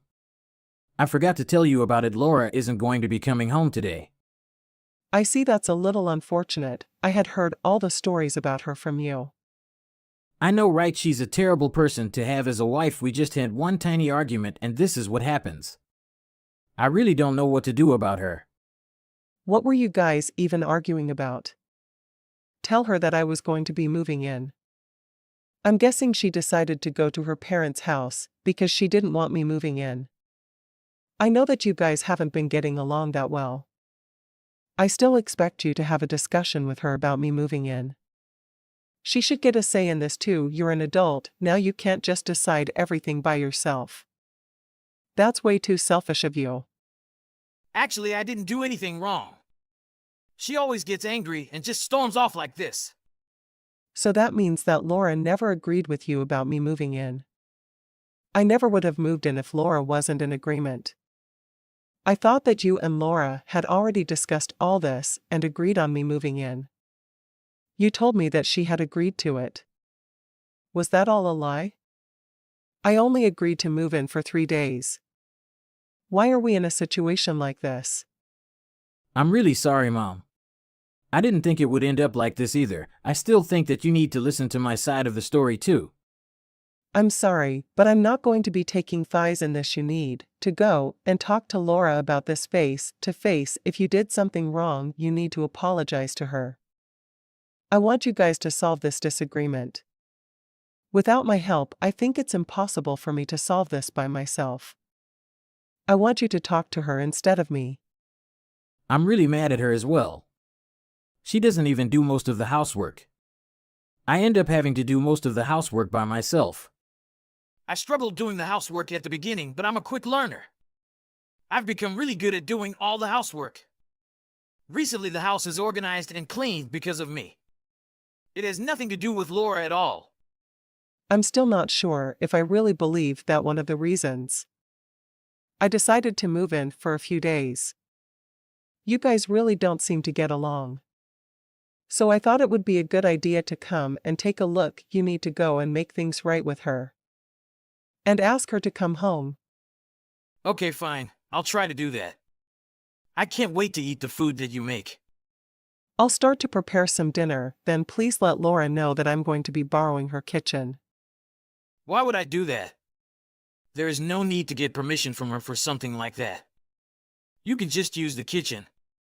It is not okay for me to use the kitchen without her permission. Most people aren't going to like having their kitchen used without permission. I don't want to be rude to Laura at all. You need to ask her for permission right now if you want me to make you dinner. Okay, fine, there's no need for you to be so angry about it. I'm sure she won't mind you using the kitchen at all. I think it's been long enough now. You've had plenty of time to think about how wrong you were. Would you please just come back and apologize to me? I'm ready to forgive you. More importantly, my mom is getting worried about you. She won't stop asking me about you. Just hurry up and come back home. What are you doing? Pick up the phone, Robin. I think I'm going to head back home soon. I've spent enough time with you for now. Wait, Mom, you can't go back yet. Laura's still angry with me. She won't even reply to my text messages. I have no idea how to fix this at all. Could you please help me out? Do I really have to help you with this? You're not a child anymore. I really hope that you could solve this by yourself. Do you want me to talk to Laura? Then I guess I can warn her about her bad attitude and lifestyle as well. You're the one that always tells me about how badly you get treated by her. You say that she doesn't do any of the housework and forces you to do it, Al. You also told me that she ignores you. She might try to change her attitude when she realizes how she's making you feel. I think this is the only choice you have. I think I'm just going to have to tell her your feelings and opinions about her. Then you guys can take some time to think about each other. Actually, it's all fine, Mom. There's no need for you to go that far. I think I could figure out how to fix this myself. To be completely honest, I think it would be best if you could just move in with us permanently. That would make me feel at ease. I wouldn't have anything to worry about if you do that. What are you talking about? Why should I have to move in with you? Permanently, there's no way I would want to do that. I already have my own house to live in. I thought we had this discussion already. That's not going to be possible. Me and your dad already told you that you needed to become more independent.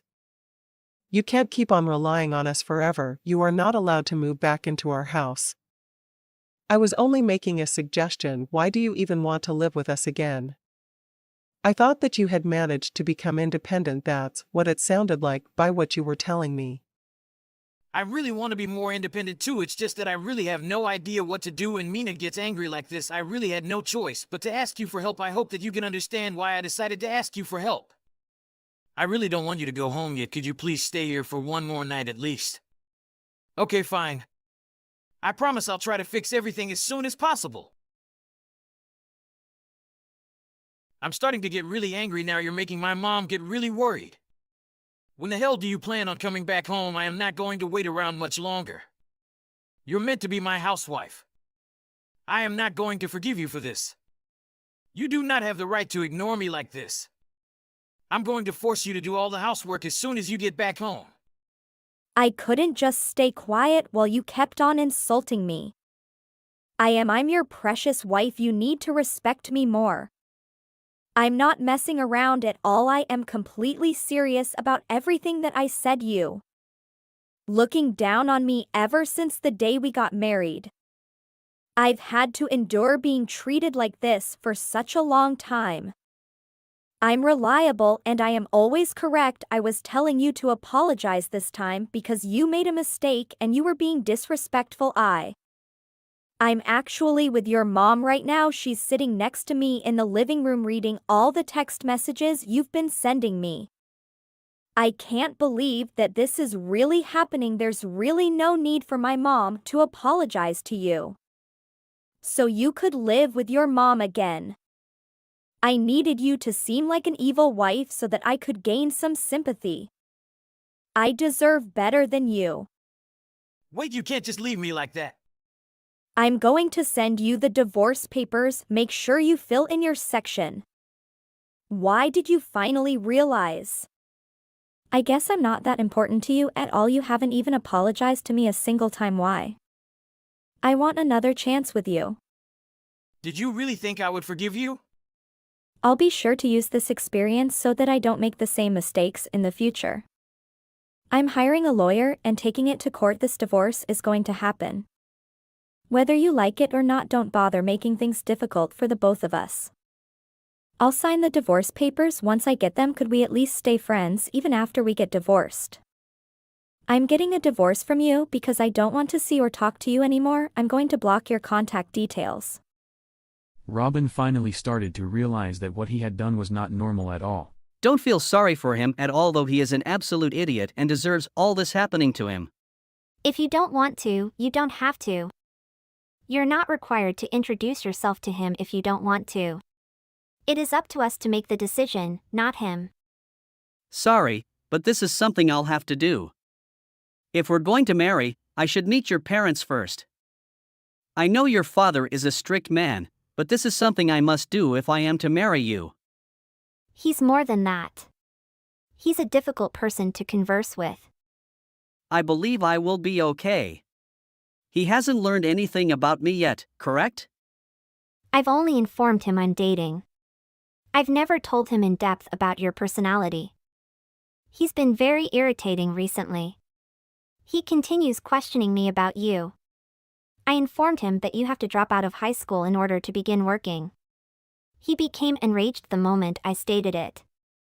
Why should he be enraged? I told you he was difficult to talk to. Does he object to the fact that I did not complete high school? Yes, almost. He's the type of person that values grades and accomplishments. As the CEO of a corporation, he places a high importance on such things. I understand why. He is the CEO of XY company. They are a massive company. I can understand why he would be upset if someone like me asked to marry his daughter. Still, I'd prefer to obtain his approval before we marry. I don't think getting married without first speaking with him is a good idea. I'm not sure if he'll like me, but this is something I need to do. You are not required to. Let's just flee to a distant city and marry there. I left my parents' home because I couldn't bear him. I want to get rid of my father as soon as possible. I'll do it when we marry. If he doesn't give me permission to marry you, we may discuss it all. I believe it is worthwhile to give it a shot before giving up entirely. Who knows, he might truly like me. I seriously doubt it. Why must you adhere to all of the guidelines in this manner? We don't need his approval to marry. You know who I am, don't you? You are aware that I prefer to respect societal rules wherever possible. Yes, I am aware of the type of person you are. I just don't see the sense in attempting to persuade him. If you truly need to do this, I'll talk to him and arrange for you to meet. However, I believe that this will end horribly. Remember that I warned you. Don't be concerned, I'll be all right. I'll go talk to him alone. Can you please stay at home? I'm quite concerned about you. Remember that he might be quite forceful with his statements. If you're not used to it, it can be quite frightening. Okay, I appreciate the suggestion. I'll remember it. Hey, you filthy scumbag. I hope you never come back to my place again. You're a scavenger. I don't want filth like you around me. Get out of my house now. This is even worse than I expected. You're the most aggressive person I've ever encountered. You're nothing more than garbage. I don't even want to talk to you. I know you're nothing more than a digger. I can tell by your expressions. Your expression is begging me for money. You just want to marry my daughter for this reason. After speaking with you, I am ill to my stomach. Sir, you must calm down. There's no reason for you to be so enraged. I am completely uninterested in your money. I truly love her with all of my heart, and that is the only reason I want to marry her. Nancy has completely let me down. I can't believe she'd be with you, a high school dropout. You are at the bottom of our social ladder. What the hell happened to her? I'm sure you kidnapped her. Please hurry up and return her to us. I did not kidnap her. She came to live with me because she wanted to. I opted to come here by myself today since I didn't want her to be concerned about me. I wanted to chat to you one-on-one. What made you think I want to chat to someone like you? I can barely breathe because your breath stinks so bad. I really wanted you to stop talking and shut your mouth because the whole house was stinking. What exactly do you eat on a daily basis? Do you drink sewage? The insults keep coming. I'll take notes so that I can use them later. Stop attempting to be wise. You haven't even finished high school. I've worked hard my entire life and accomplished a lot. I've always given my all, and I graduated from a prominent university. Since then, I've worked at premier firms and am now the CEO of XY Company. Yes, I am aware of all of that. Your company is well known, and I had heard of it previously. I believe in justice and want to protect my family from crooks like you. I'm not a criminal at all. I'm not sure what you're saying. You're not a criminal yet, but you will be soon. Your facial expressions indicate that you want to commit a crime soon. I'm interested what kind of expression I was making when I was speaking to you. I'm sure you've never studied properly before. You've dropped out of high school. Even your parents are probably criminals. They let you skip high school. A good parent would never allow their child to do such a thing. Please don't make such disparaging remarks about my parents. My mother had to raise me on her own while battling an illness. I dropped out of high school to work and earn money to cover our medical bills and our living expenses. Your entire family appears to be impoverished. Your parents should have saved more money. Are you serious? It's pointless attempting to make me feel sorry for you. I'm still not going to hand over my lovely kid to you. I don't want her to get married to a slacker like you. You just called me a slacker? I had to work extremely hard to get where I am now. I don't consider myself a loser in the least. Also, please don't ever insult my parents again.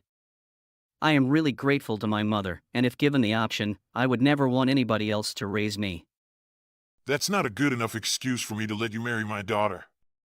Stop telling me these meaningless stories and go do something good for society. Trying to have a normal conversation with you seems fruitless. You're nothing more than a parasite who simply wants her for my money. I will never give my daughter to a high school dropout like yourself. I need you to leave right away. Okay, I'll do as you request.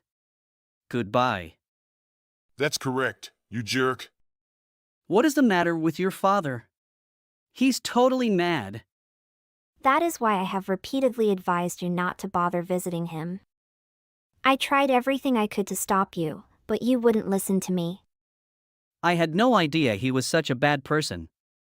I've never met somebody as horrible as him. Is he actually the CEO of a business? How can someone like him demand any respect? Who knows?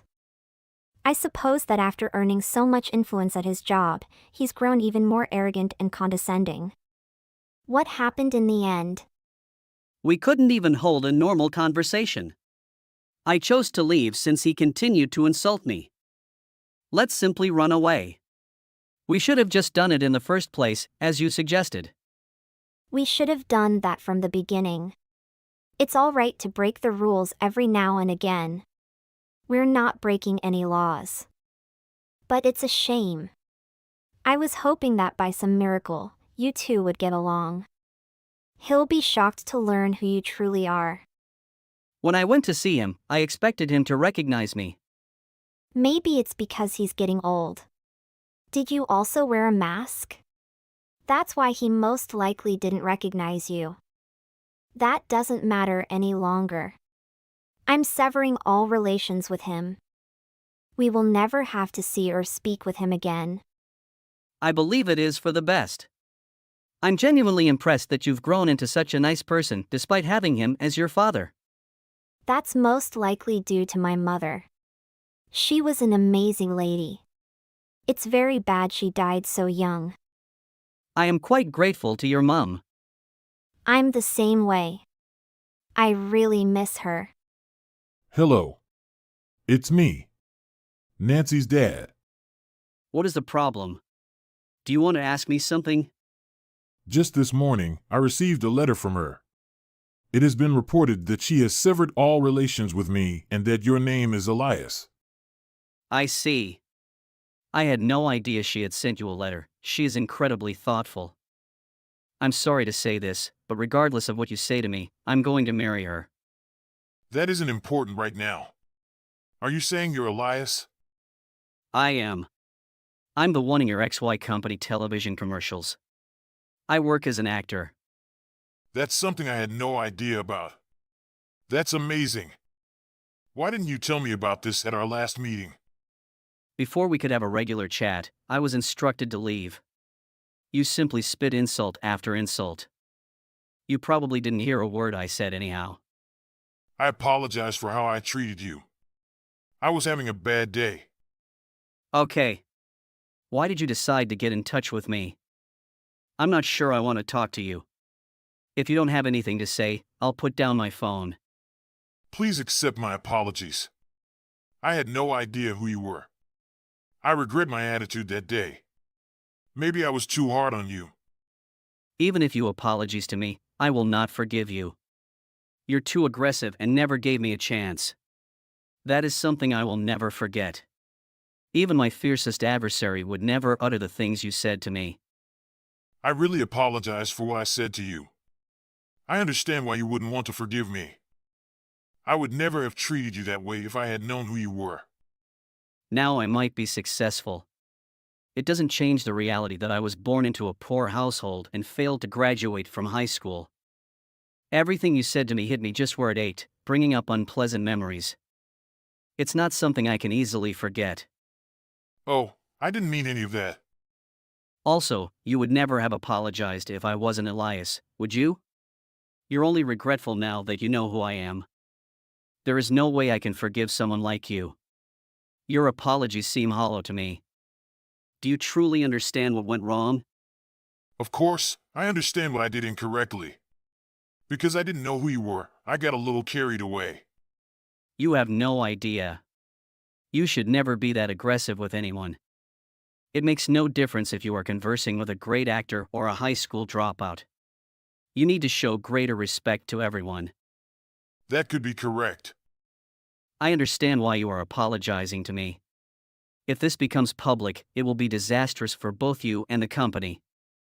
A company's CEO should not be calling the poster child a piece of trash. I'm sure you unjustly accused me of being a criminal as well. I'm curious what would happen if the entire world found out about this. Are you currently threatening me? No, I would never do something like that.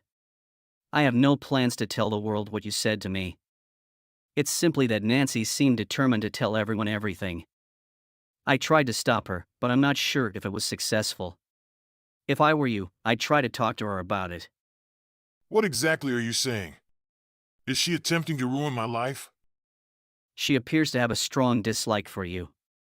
Who knows what she'll try now that she's cut ties with you. That can't be right. I need to speak with her straight away. Hello, Nancy. Elias informed me of what was going on. I heard you're going to reveal my secrets to the world. Are you attempting to ruin my life? Yes, it is correct. Being reared by you has caused me so much sorrow. I also noticed the text message you sent him. I was utterly disgusted. How could you speak to others in that manner? I've already given the media the screenshots and other information. This is simply a little retaliation on my part. What happened? You're kidding, right? I'm not making this up. I'll never be able to forgive you for what you did to us. I was going to simply cut connections with you, but that would be tedious. What are you thinking? Many people will be harmed as a result of this. Your dumb action will reduce the value of my company's stock. All of my employees, as well as the owners of my firm shares, are going to suffer greatly. I'm sorry, but I'm not interested. I'm confident they'll be all right in the end. Please wait a moment. Please reconsider. I need you to act on this. There is nothing I can do about it right now. The news is currently spread over the internet. By tomorrow, it'll be all over the place. My office phone is constantly ringing. What you've done to me is unbelievable. Aren't you my child? Yes, I am your daughter. I had to be the one to do it. Nobody else would be brave enough to oppose you. You'll have to quit from your position. That is the only way to prevent things from worsening. You must resign and give up right now. I'm not going anywhere. That business cannot survive without me. Everyone on the team respects and looks up to me. What will they do without me? What's that? Do you truly believe they admire and appreciate you? Are you kidding me? All of your staff are overjoyed to learn what you did. What happened? Nobody at work respects you. They were just afraid of you and your authority. When they didn't listen to you, you insulted and threatened them all. I also heard some negative tales about you from the company's young female employees. That is due to. I've been speaking with some of your employees, and I've heard some terrifying stories about you. I'm also going to send these stories to the media. That's all I've got for you. This time, I'm going to cut connections with you for good. Goodbye. Please don't leave yet. I'm sincerely sorry for all I did. Please don't desert me. Aren't we all family? If you abandon me, I'll be left with no one. I do not wish to be a member of your family. You are a horrible person. I swear I'll change. From now on, I intend to treat others with respect. I beg you to return and live with me. I'm sorry, but that will never happen. I despise you as a person and also for another reason. You're a scumbag. He had to resign from his company after his daughter severed all contact with him. He had no choice because major news channels had begun to broadcast his actions around the world. Voice recordings and anecdotes about how he handled his staff were also leaked, making problems worse. He quickly became one of society's most despised figures. It appeared that he would never be able to find work again.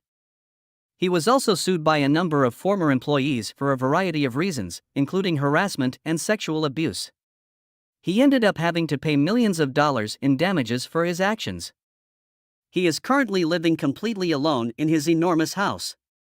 He rarely ventures outside his residence since he is constantly followed by people who tell him he stinks. It appears that posting his reaction online has become a game.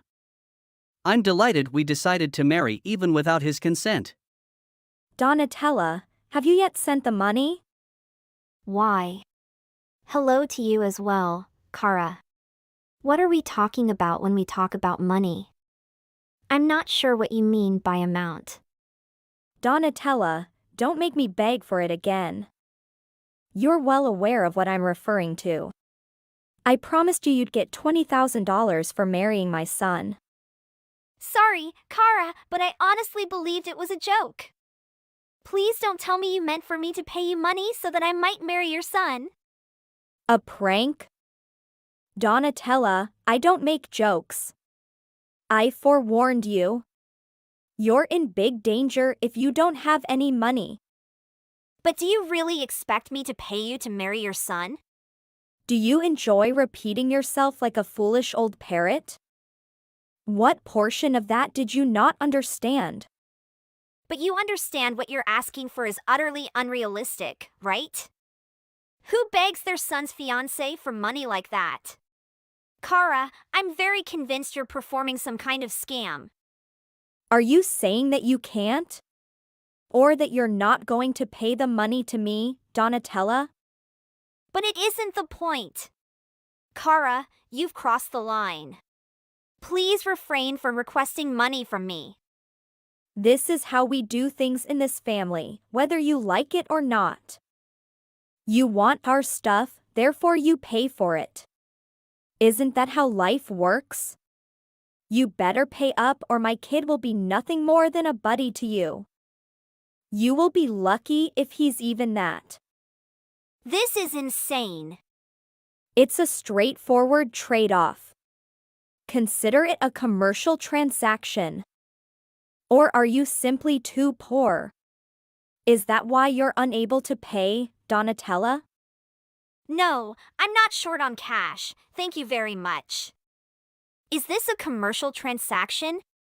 For me, marrying your son is a commercial transaction. Is that how you refer to it? His father and I spent thousands of dollars on his upbringing. How much do you suppose we spend on his schooling, food, and other necessities? And you think we'll give him to you for free? Nurturing him was like making a financial investment. What type of spending would it be if the profits were not there? Wow. This has simply astounded me. Is that your true opinion of your own son? Have you told Rowan about this? Kara, this is shocking. Donatella, it's all a question of perception. My son means everything to me.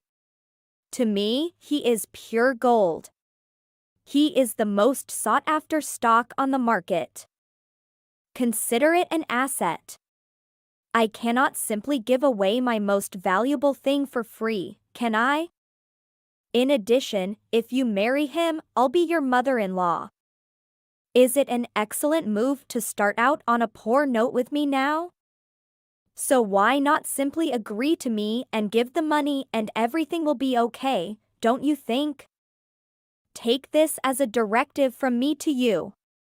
This is the first of many. A command? What about you? No way, no how. This is completely ridiculous. Do you really want to marry Rowan? Do you realize this is how you win the game? I'm his mother, and I get to select the terms of his adoption. I'll settle if you pay the blasted $20,000. No, that's a ridiculous demand, and I'm not going to agree to it. Not for you, and certainly not for Rowan. Really, now? Certainly not for Rowan? I thought you were in love with him. Every day, he gives his life in order to care for you. And he will continue to support you as your future spouse. And you're not even going to pay his mother anything to assist her out? Is that what you mean by fair, Donatella? Excuse me, but I also have a job. I have a solid work that pays enough for both of us to get by. So I'm not depending on his money in any way. He is aware of that as well.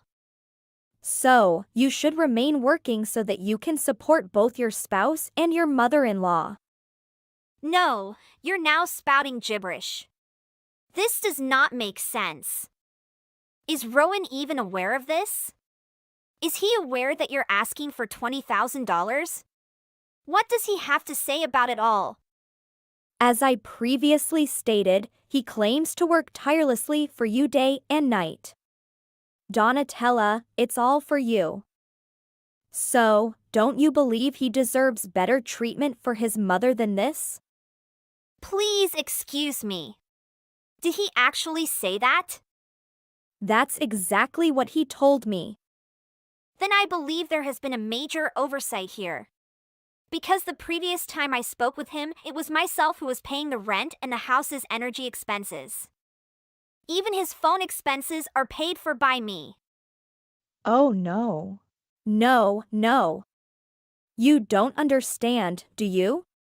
Lies, you see, don't work with me. I'm able to see straight through them. Then go ahead and call Rowan yourself. There's no need for it. I know my son does not deceive his mother. He's always been a decent guy, and I don't like spending my time here anymore, Donatella. I need your opinion. Tell me when you intend to transfer the funds to my account. No, Kara, I'm serious. Do you want me to contact your parents? I assume they understand how threats operate better than you do. Threats? You seriously believe you can threaten someone, let alone my parents? Also, can you put some money in your pocket? If I were you, I'd quit right there. Because this appears to be a really bad situation. We wouldn't be here right now if you simply shut your mouth and behaved like the good little girl you are. Why don't you be a good lady and pay your debt? No, I believe you are the one who has to find your values and show some decency and honesty here. Consider what you're asking as my mother-in-law. I'm not yet her mother-in-law. Not until you pay your debt. So I'm not going to let you call me that. Then I guess I'll never call you that again, Kara. I will not address you as my mother-in-law. I'm not going to pay you to marry your son. That's all I have to say about it. You have no right to disrespect me like that. Do you want me to contact my attorney? Is that what you're looking for? I'm struggling to keep up with you. In fact, I no longer want to be a part of this. I'll have to chat with Rowan about it. I'm confident he understands. Let me strike a deal with you before you go. I'll give you 2 months to pay the $20,000. You will no longer see my son Rowan if I do not receive that money in the following 2 months. Have I made this point particularly clear? It took 2 months for me to pay up or stop my relationship with him. Wow. Wow, just wow. Do you even recognize what you're saying anymore? Donatella, take it or left it. You have an option. I need to speak with Rowan. That's not necessary. That's all right with him, he says. Please excuse me? I told you he was a good guy. He pays more attention to his mother than you may imagine, and he believes with me on this. He is constantly on my side. Oh my goodness. Okay. So I understand. I'll think about it some more and get right back to you. Donatella, I eagerly await your final choice. Please don't let me down. Donatella, for how long are you willing to keep doing this? When are you going to give the money to me? Kara? Hi, how are things going? Exactly what is it? What exactly do you mean? You have no idea what I'm referring to. It's been longer than 2 months. I've been awaiting your money for a long time. What the hell happened to it? I've emailed you my bank information as well as all of the other information. You only need to mail it. Or would you want to come to my house and hand me money? I'm not scared of it. So get started and don't make me wait. Sure, you supplied me your banking information. I'm not sure why, given that I've told you 1,000 times that I am not going to pay you a single money. I disagree that you should have maintained your expectations up, Kara, since I believe you did so in vain. What? You're so bold. This is something we discussed. Or are you willing to end your relationship with my Rowan? Does he realize how much he matters to you? You obviously don't value anything. So, let's hear it. Kara, could you kindly calm down a little? I've finally had enough of you. I no longer have the time or tolerance for this. I'm going to give you a little more time. Extension? That's correct. Today till the final moments of the day. You have till then to pay me or the contract will be cancelled. Do you hear what I'm saying? I'm sorry to break it to you, but I've already dated someone else. What? What exactly did you just say to me? Oh, I neglected to mention that I ended my relationship with your son Rowan. Not long after that, I met an incredible man. I'm going to marry him right next month. He is going to be my spouse. Do you want to see the ring I'm wearing? If you want to see it, I will email you a photo. I love it since it features a big diamond, which is extremely gorgeous. What? When did that occur? Are you saying you split up with Rowan? Isn't that exactly what I texted you? You now sound like a parrot repeating itself. Do you recall saying that to me before? Oh, I was just agreeing with you because this is crazy. What are you on about? Why am I hearing this at this time? Rowan has not even informed me. That is correct. We ended our relationship because of you. As a result of me? Yes, I couldn't bear the thought of having you as my mother-in-law. I couldn't imagine having to cope with you and your insane ways for the rest of my life. That would be like tossing me into a hellhole. To be truthful, Rowan was a little bit of a mama's boy as well. That also turned me off. I also learned more about him, and I came to the conclusion that not one of it was worthwhile in the end. He had changed, and he was no longer the same person I knew shortly after we first met. So I ended it with him. Soon after that, I met a lovely man whom I am now pleased to name my future husband. This is not going to happen. So, what happened to Rowan? I assumed you'd already talked to him about it. If you didn't already know, they had moved out of the flat where we were residing. We agreed that because he didn't pay the rent, he should be the one to move out, so he did. He used to come by every other day hoping to get me to accept him back. I was on the verge of reporting him and obtaining an arrest warrant against him. Do you want to report him? What for? For stalking and insulting me? You know, I haven't told you, but he's done a lot to me since we split up. And, for that matter, while we were together. Stealing into my social media accounts, taking money from my wallet, following me around in public, and much more. But I won't bore you with the facts. None of this alters the fact that your foolish boy has cost me so many sleepless nights. So, if it came to that, I was ready to pursue an order of protection to stop it.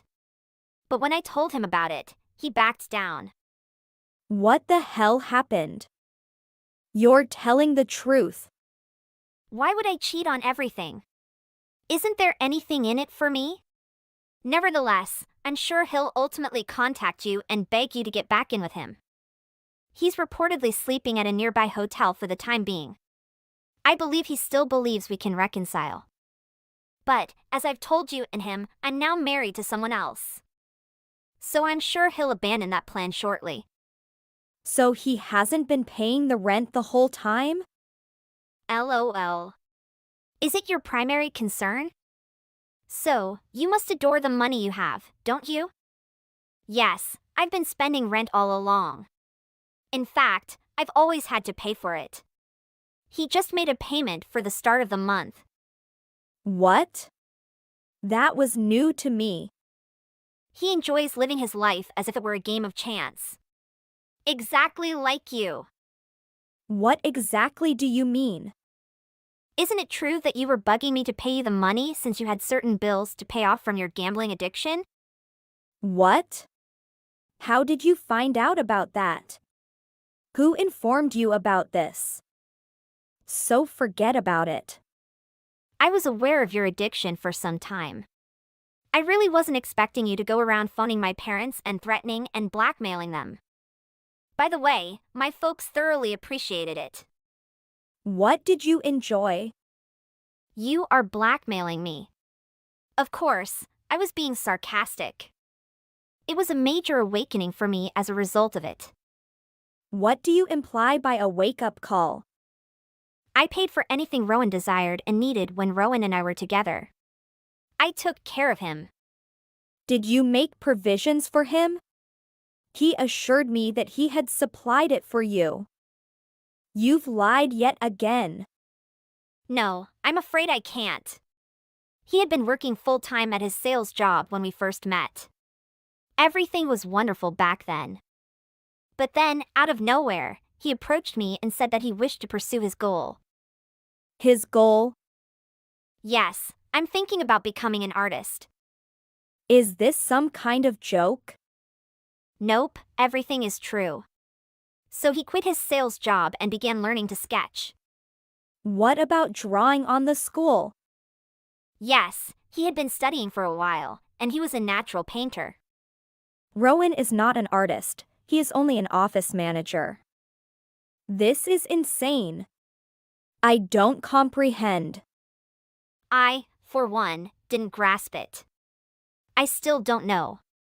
I'm no expert, but I'm not moved by his performance or anything. I also have no idea why he suddenly changed his mind about his career. But isn't that what it is? That's exactly what happened at the time. So my son is currently unemployed? Is that what you're saying? That's something that I'm not sure of. He was only working temporarily the last time I spoke with him. However, recognizing that I was out there paying everything he needed while he was following his ambitions didn't change the reality that I was the one with a full-time employment. Then I grew so sick of it that he refused to listen to me. He only wanted to make a living as an artist since that was his life. I'm not sure what I'm hearing. Don't be concerned, his part-time employment isn't that horrible. He's going to conduct some road maintenance overnight or something. But he used to have a good job with a steady salary. He was doing so well at his job. He had a good financial situation. What in the world happened to him? Yeah, I'm not sure what occurred there either. What happened to him? Do you have any idea where he is? I have no idea, but I moved out of that house. He was turning into a stalker. So I spoke with my lawyer, and he just told me to go somewhere he wouldn't be able to find me, which is precisely what I did. A snitch. And no, please don't do it. Don't you realize? You have destroyed everything just because of the desire for money ambition that you pushed him into the gambling path. It's all just your wish. Me? Why? He always has to listen to your complaints. All jobs, acquaintances, and relationships have to talk to you. You always make him obey you and what you want. That's why I ended my relationship with him. You can't say that. It's true, Kara. I will talk to your husband because you have treated Rowan badly all this time. No. You can't see my husband. He cannot know this. How dare you talk about this to my husband? What about you? Did you send threatening letters to my mailbox and my parents? Shut up. All you need to do is pay me, then Rowan will be yours. Things won't happen. You are wasting my time. Listen, you can't talk to my husband. This is an order. I'm so sorry. I'll do what I feel is right. Bye-bye, Kara.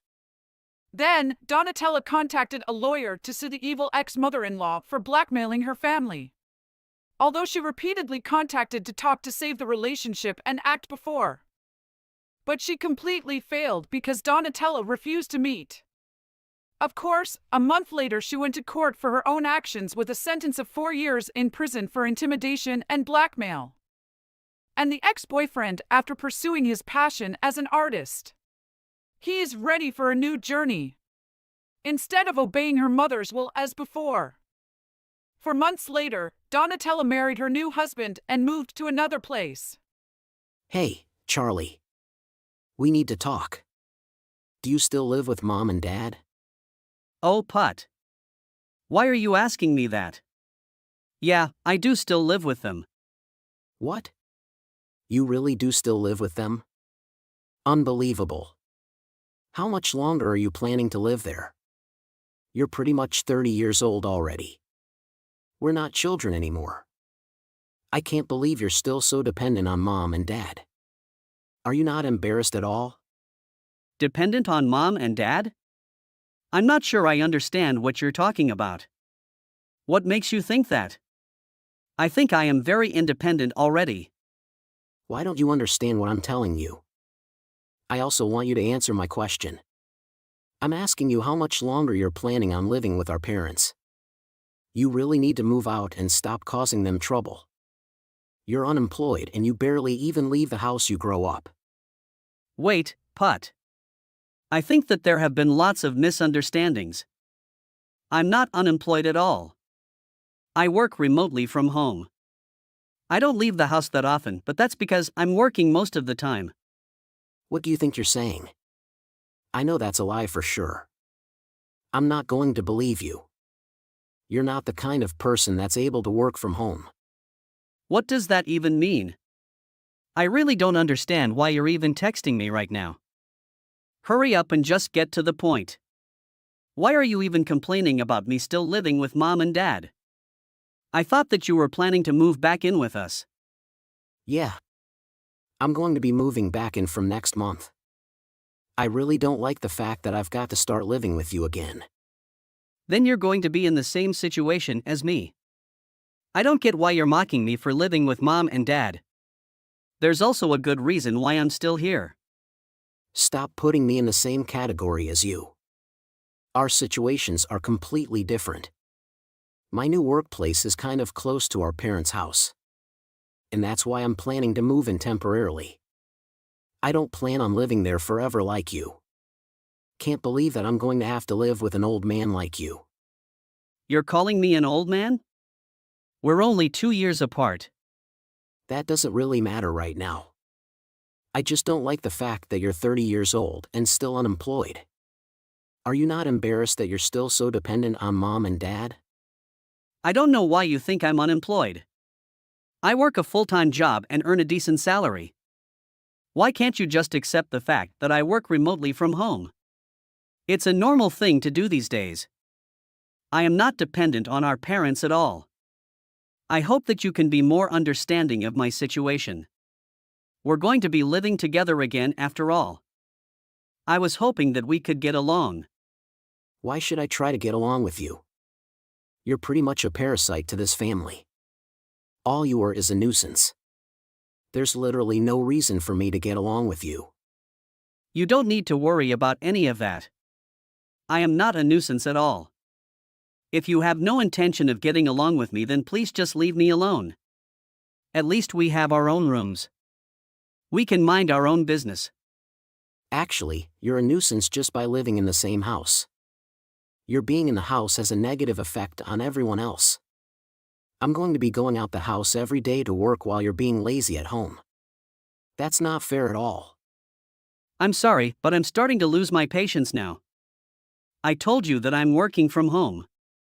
I am not being lazy at all. You really should stop caring so much about what I do. Just focus on your own life and career. Oh, Charlie.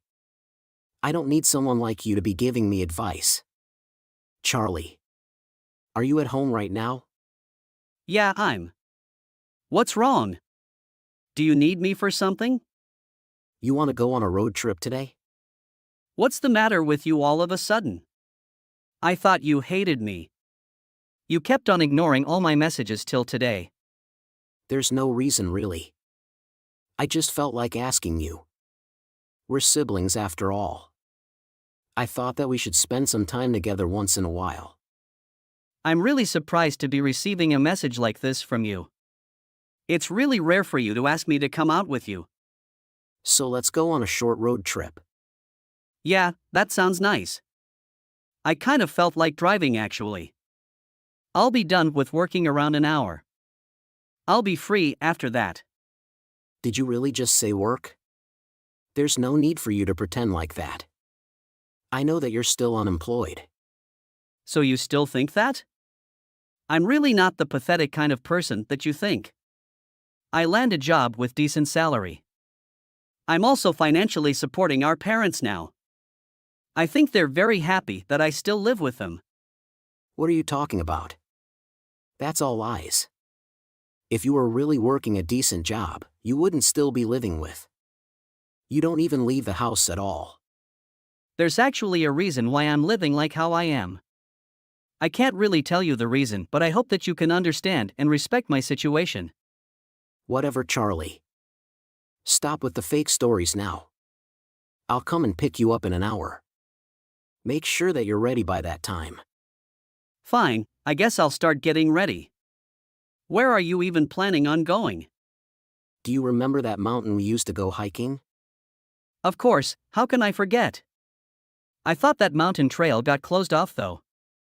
But there are some other trails that we can go to. I heard it's a little dangerous, but I think we should give it a go.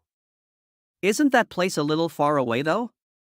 It's near where we used to live when we were back in high school. Don't worry. It's not that far away. I don't think it's going to take 2 hours to drive there. Why do you even want to go hiking there all of a sudden? Did you suddenly want to feel like a child again or something? Yeah, I wanted to go somewhere nostalgic. It might be a little cold, so make sure that you bring a coat. Are we planning to be walking around for a while? This really is so sudden. I'm still kind of surprised. I just thought it would be nice to have some time to ourselves. It's going to be a nice opportunity for us to start getting along well again. I'm still a little confused, but it's starting to seem kind of fun. I sort of wanted some time to be able to talk to you after all. This is going to be a good opportunity for that. I'll be waiting for you to arrive. Okay. Answer my call now, Putt. Are you insane? What? Why are you able to call me? I have your phone. There's no way you should be able to do this. I have a second phone that I carry around with me. Anyway, there's no point in you calling me. I don't have any intention of picking up. Are you serious? Is this a prank or something? I can't believe that you have a second phone. Well, I can't text you anymore. I'm driving right now. What? You piece of trash. Where the heck are you? I can't believe that you ditched me in the middle of this mountain. Yeah, I just got to the bottom of the mountain with my car. And I'm just about to get back onto the main road now. What? Why you did that to me? This place is kind of scary. Are you out of your mind? Well, I have to do that to kick you out of the house. I'm sorry, but I have no choice. You have no place in this house anymore now. Go and find a job and place to live by yourself. You really needs to start being more independent. I can't believe you're doing this to me. What is wrong with you, Putt? I guess this was your intention in the first place. I should have known your plan was to abandon me. You're such a psycho. Yeah, that was my plan from the very start. It was stupid of me to trust you in the first place. I should have known that something was wrong. It's too late to realize now, Charlie. There's no need for you to come back home anymore. You understand how I feel about you now, right? Don't ever show your face in front of me again. You're a huge nuisance to our entire family. I totally understand how you feel about me now. I'm going to come home to collect my belongings then. Don't bother going into my room, by the way. I'll move out as soon as I collect everything. Actually, I'll dispose of all your belongings for you. There's no need to do that. One of my friends is heading over to collect all of my belongings for me. There are some important documents that I need for work in my room. I can't have you disposing of important documents. I can't believe you're still pretending that you have a job. How much longer are you planning to use that lie? I guess I don't really care either way as long as you move out. Just make sure that you never come back home. You need to realize that you're a nuisance to me and our parents. You're such a useless piece of trash. You don't need to worry about me at all. I'm pretty sure that I'm never going to be seeing you ever again. I actually cared for you because you're my little brother. None of that matters anymore. Charlie. Charlie. I'm sorry, but who's that? Stop messing around. It's kind of an emergency. There's no way you've forgotten who I am. Your brother. Put.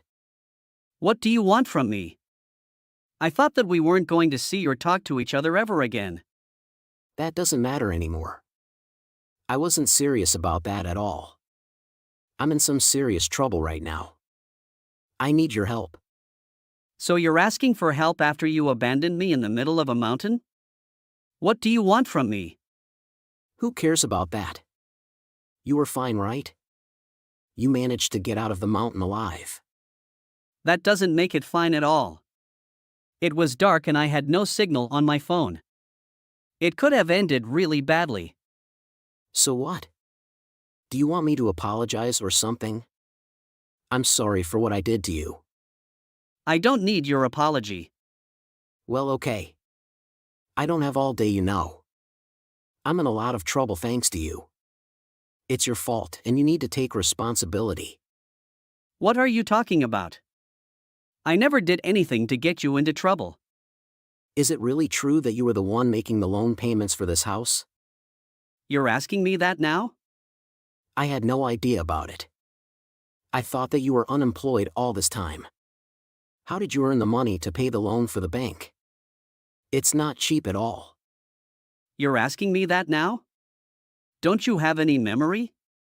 You really need to start listening a little more. How dare you say that to me? I'm much smarter than you. None of that matters right now. Mom and Dad are telling me to pay the loan fees and the utility bills for the house. They're saying that I am responsible because I was the one that kicked you out. It doesn't make any sense. Put, it makes total sense. I was paying for everything related to that house right up until you kicked me out. Did you not hear that I had started up my own company? What? You have your own company? Yeah, I'm the CEO of company in the town. I've always told you that I work remotely from home. It's been several years since I started up my company and it's been really successful so far. I probably earn around 10 times more than what an average person earns. What? Are you being serious? But if you have that much money, why don't you pay off the loan for the house? Well, I can pay off that loan anytime I want. But I prefer to invest my money to the company. Then I can gain the profit from my business. And of course, the profit I get is much more than the monthly loan. I'm serious. There's no point in me lying about something like this. I can't believe that you're a CEO of a company. Why didn't you tell me about this up till now? I also don't understand why you're still living with our parents. It doesn't make any sense. Surely. You can live wherever you want then if you earn that much money. You should be living in your own house already. I had no other choice because Mom and Dad are on a huge amount of debt. What? What did you just say? I'm only living with them so that I can help them pay back all the money that they owe. I've been paying for all their living expenses as well. Dad is currently using his entire salary to pay off the debt. That's the reason I was living with them up until recently. What? I thought that Dad had a pretty good salary. There's just no way they could be in debt. You really do live in your own world, Put. You don't know anything our parents. Parents made a pretty big mistake, their business. And that's why they're in debt right now. There's a pretty big difference in the amount of money that me and you earn. I think that it's going to be financially difficult for you to live in that house right now. I didn't know anything about this at all. It's not fair. Why didn't you warn me about this before I decide to move in? I was waiting for an opportunity to talk to you about it. But you never seem to answer any of my text messages. I thought I could talk to you about it when you asked me to go on that short road trip. I did not expect to get abandoned like that at all. I'm sorry, Charlie. I actually had no bad intentions at all. It was all just a misunderstanding. You stole my phone and left me alone in the mountain. I'm pretty sure that's got to be a crime. What do you think would have happened if I didn't have my second phone with me? I don't really see you as my brother anymore. You're a complete stranger to me. Don't be like that. We're siblings. I also have no idea how I'm going to pay for any of this. I thought that I wouldn't have to pay for any of my living expenses if I lived with Mom and Dad. You need to solve this problem by yourself. I'm done with you. After that, Putt had to pay all the living expenses and loans for parents. He also begged me to move back in with them, however I had already blocked his number. Then, Putt ended up having to borrow a large amount of money. He really should have thought about it more carefully before kicking me out of the house. I have nothing to do with him anymore. He needs to learn a lesson of respect. I was in a supermarket managing my own business when a hooded man jumped at the cashier and pulled out a gun, taking all of the money. Everyone became anxious, but not me. Actually, I had been waiting for this to happen. Hey, idiot! Stop doing that action if you don't want to meet your incenters. Everyone cried out as the robber turned to face me. I then walked up to him while slowly removing my jacket. You made me lose my temper, baby. Back off if you still care about your life. I have a gun. Not anymore. He tried to attach me, but I immediately gave him a tight grip and pinned him to the ground. It's jail time, baby. That's how I catch a criminal. My name is Kat, and I always wanted to become a detective just like my dad. The process I catch the robber has been seen by a mysterious person, and then that person contacts me. Hi. Can we have a talk? Who are you? Maybe you don't know me, but I know you clearly. What? Don't be surprised. According to the investment, I knew you're a detective. I want to hire you. Go to the point, please. I have a son and his name is Bob. He's a high school student. Reckless, clumsy, and spoiled. I want him to take over my business, but he seems to decline it. I can't understand what he desires. He's looking for a female bodyguard, and I choose you. So you want me to pose as his bodyguard? Yes, I will pay you a high salary. Haha, that was the space of time I waiting for the most of my life.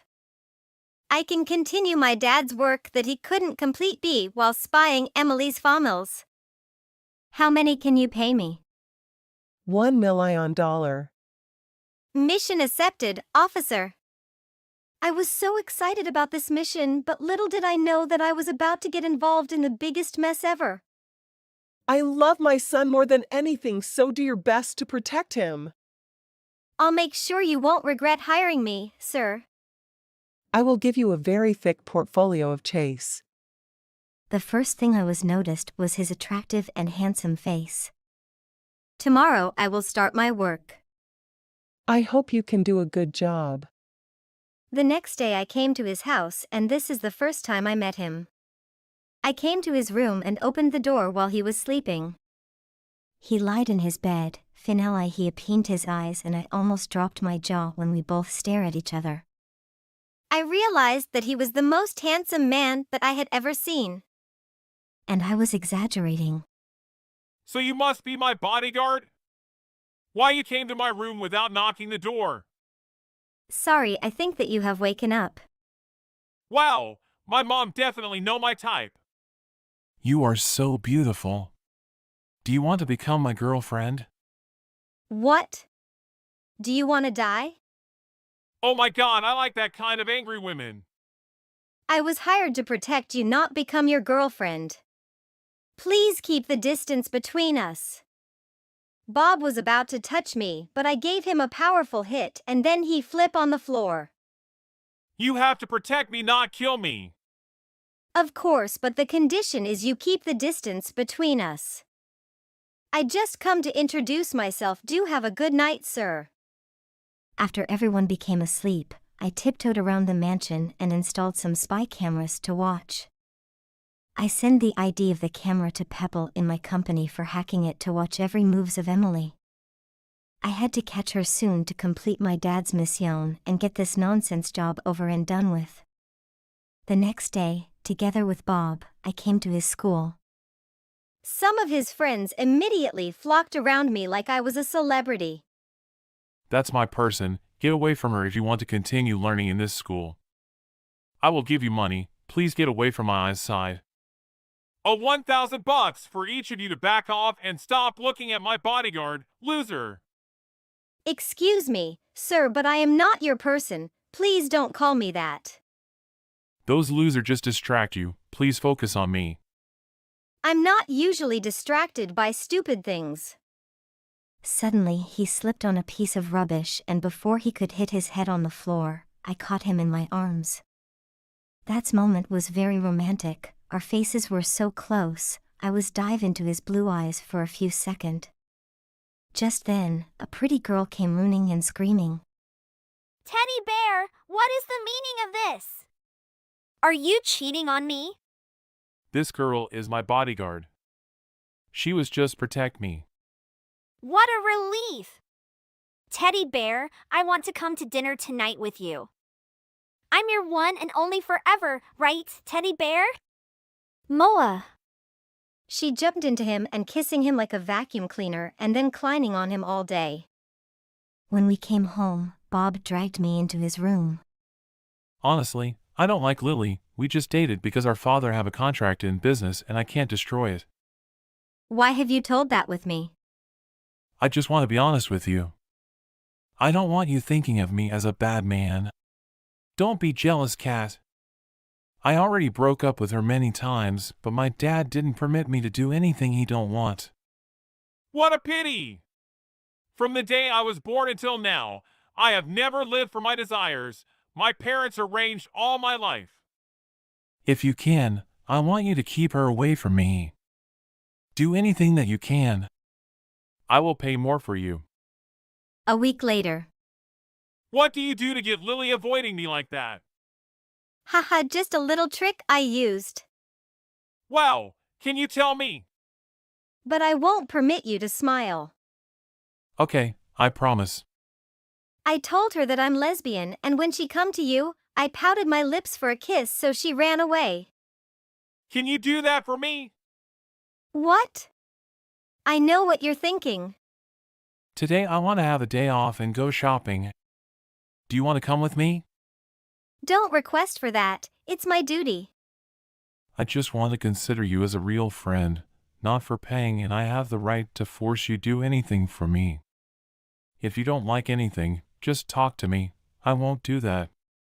Yes, thank you. When I and Bob walk in the street, we met some gangers. They seemed to know Bob. Look at you, Bob. You have a new girlfriend? How bad are you? Changing girlfriend each week. Who can do that like our boy?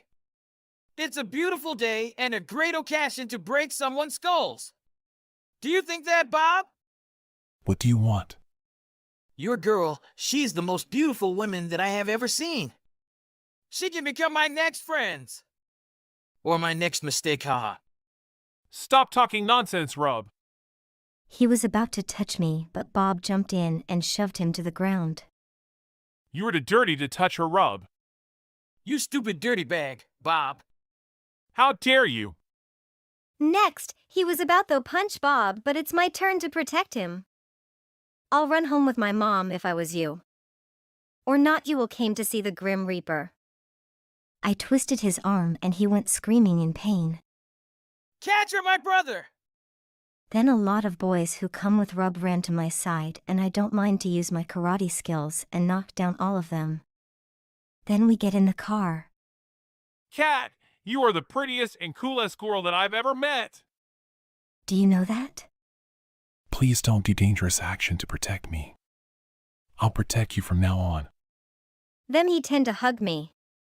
You know what will happen when you touch me, Bob. Get your arm out of my face before it's too late. Suddenly, his face turned sad and he pulled away from me. Oh, I'm sorry. I think we get closer. I won't bother you anymore. Okay, it's good. We're no more than an owner and a safeguard. I can forget about my mission and be distracted by anything else. Okay, I understand. Okay, good night. Then I go to the bathroom and watch the move of Mrs. Emily. It's more than a week, but I can't find anything unnormal. Maybe I'm too dive into Bob and forget about my mission. I need to find that secret room with the gold bars as soon as possible before everything get weirder. But when I have a chance, I looked all around the mansion and found nothing.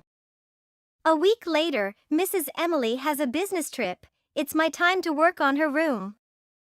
After making sure everyone was asleep, I went to her room and I was checking her drawers. I felt someone watching me from the door. Bob, What are you doing here? I was looking for you. You find me in a drawers? I don't think I could fit in there. I can be catch red-handed. What should I do? Then, an unthinkable idea came to my mind. I walked up to him, grabbed his face, and kissed him on the lips. Surprisingly, I enjoyed it. What's that about? I have been kissing you. I know it. No one can resist me, not even you. I guess you're right. How could I when you have just kissed me? I tried to getting rid of his face, but he was following me like a leech. Then he forced me to watch the film with him. If not, he may tell his mother. And then I have watched his favorite him for 2 hours. When he finally asleep, I just found myself staring at his face. He actually so handsome. The next day at school, Bob has did something that when I came to school, everyone stared at me. It's a shock of my life that he told everyone that we are in relationship. And Lily was driving crazy. This girl was lesbian and she just reached you because she's jealous that I'm I'm the one that she actually likes. Bob ignored her and the come to my side, he got on his knees instead. He started typing my shoelaces. I was very surprised. Sweetie, I will get on my nerves if you flip of the floor just because of these shoelaces. Then I pulled him to the side and start to confronting him. Hey, stop doing anything that influence me. Who are in relationship with you? You announced it with everyone without my permit? If your mom hear that news, what will she do? Why you never think deeply and become mature, Bob? That's why your mom force you to work under her control. I like you and neither do you. So, we are in relationship, right? It's simple. And my mom is too busy to care about who I'm dated. Are you crazy? No, from now on, I decide to protect what I love and follow my dream. I was dreaming to become a chef, then I will open my own restaurant. But my parents always want me to take over their company. I hate that, so I acted like a kid and then they won't give me the company. Then I can do what I enjoy. Bob, it's good to follow your dream, and nothing better than you can live with purpose. But you need to take a little time care about your parents. They sacrifice all their life to bring you to this world, raising you just to see you happy. Taking over your parents' company can help you have money to open your own restaurant. Do you think it a good chance? Okay, I will think about it. The only place that I didn't check was Mrs. Emily's bathroom. And I have to do that first thing in the morning. When wandering around, I find a button behind the bath. I put it, then a room behind the mirror appears. I found some important document which proof his dad was criminal. I feel so bad. Actually, I have a special care to Bob. I can deny that I want to be with him. When I come into the room, I was very surprised cause the room is full of gold bars. I used my camera and then took a lot of photos. I tried to find the document about this assets and someone behind has taken the camera from my hand. It was Bob's dad. He was raging mad. Just in time, my team come with some police and finally arrest Bob's parents. I stood on the path, smiled, and a colleague came to hug me. But Bob saw everything. So, it was all about this? You're the spy and you want to ruin my family? My smile disappeared right after I saw Bob. The sadness in his eyes broke my heart. That feeling is hard to describe. Bob, let me explain. No, don't tell me anything. It's over. Congratulations on your successful mission, Mrs. Spy. I saw him go away with the tears on my eyes. I want to run to his side and hug him, but I think this was for the best. 1 month later. I didn't see him and he never contacted me. It was bothering me a lot. I think I should pass everything and follow my dream, continue my dad's dream. Time flies. I finally studying criminology at university. One day, I decide to have lunch at a new restaurant and I was shocked to see Bob there. Bob, why do you do here? I do what you inspired me and this is the results. This is my restaurant. Good to see you, Kat. You look more pretty. Thank you. Then, he walk away. I feel sad but I can't come and hug him. I stand up and come to home. Then I see a shadow behind me. It's Bob. I have waited for you for a long time and dream about the day we meet again, and this time I won't lose you. He hugged me and then I can wait to kiss him. Do you want to be my girlfriend? Yes, I do. Where are you? I just realized I didn't see your mother either. I'm out to see the ballet with Mom today. We'll have dinner after and then go home. There's a popular French restaurant nearby that I wanted to visit. What? Just the two of you? Yup. You don't have time to go see the ballet. Because you're the one that has to take care of that old man. But you could have at least said something. What are you going to do even if I tell you? You're staying home with the old man anyway. Please don't call your father old man. I feel sorry for him. The name old man is enough for that guy. Why are you and your mother so cold to him? He's always been a timid, unreliable man. It's just so pathetic to watch. And on top of that, he's now disabled and needs nursing care. I'm just hoping he'll be gone soon. It wasn't his fault that he became disabled. Don't blame your father, he's just ill. You're always defending that old man, aren't you? Do you feel a bond with other useless people? Pathetic. Useless people? He's just baggage, and you're sterile. You can't even get pregnant. Give me back my hopes and dreams. I'm sorry.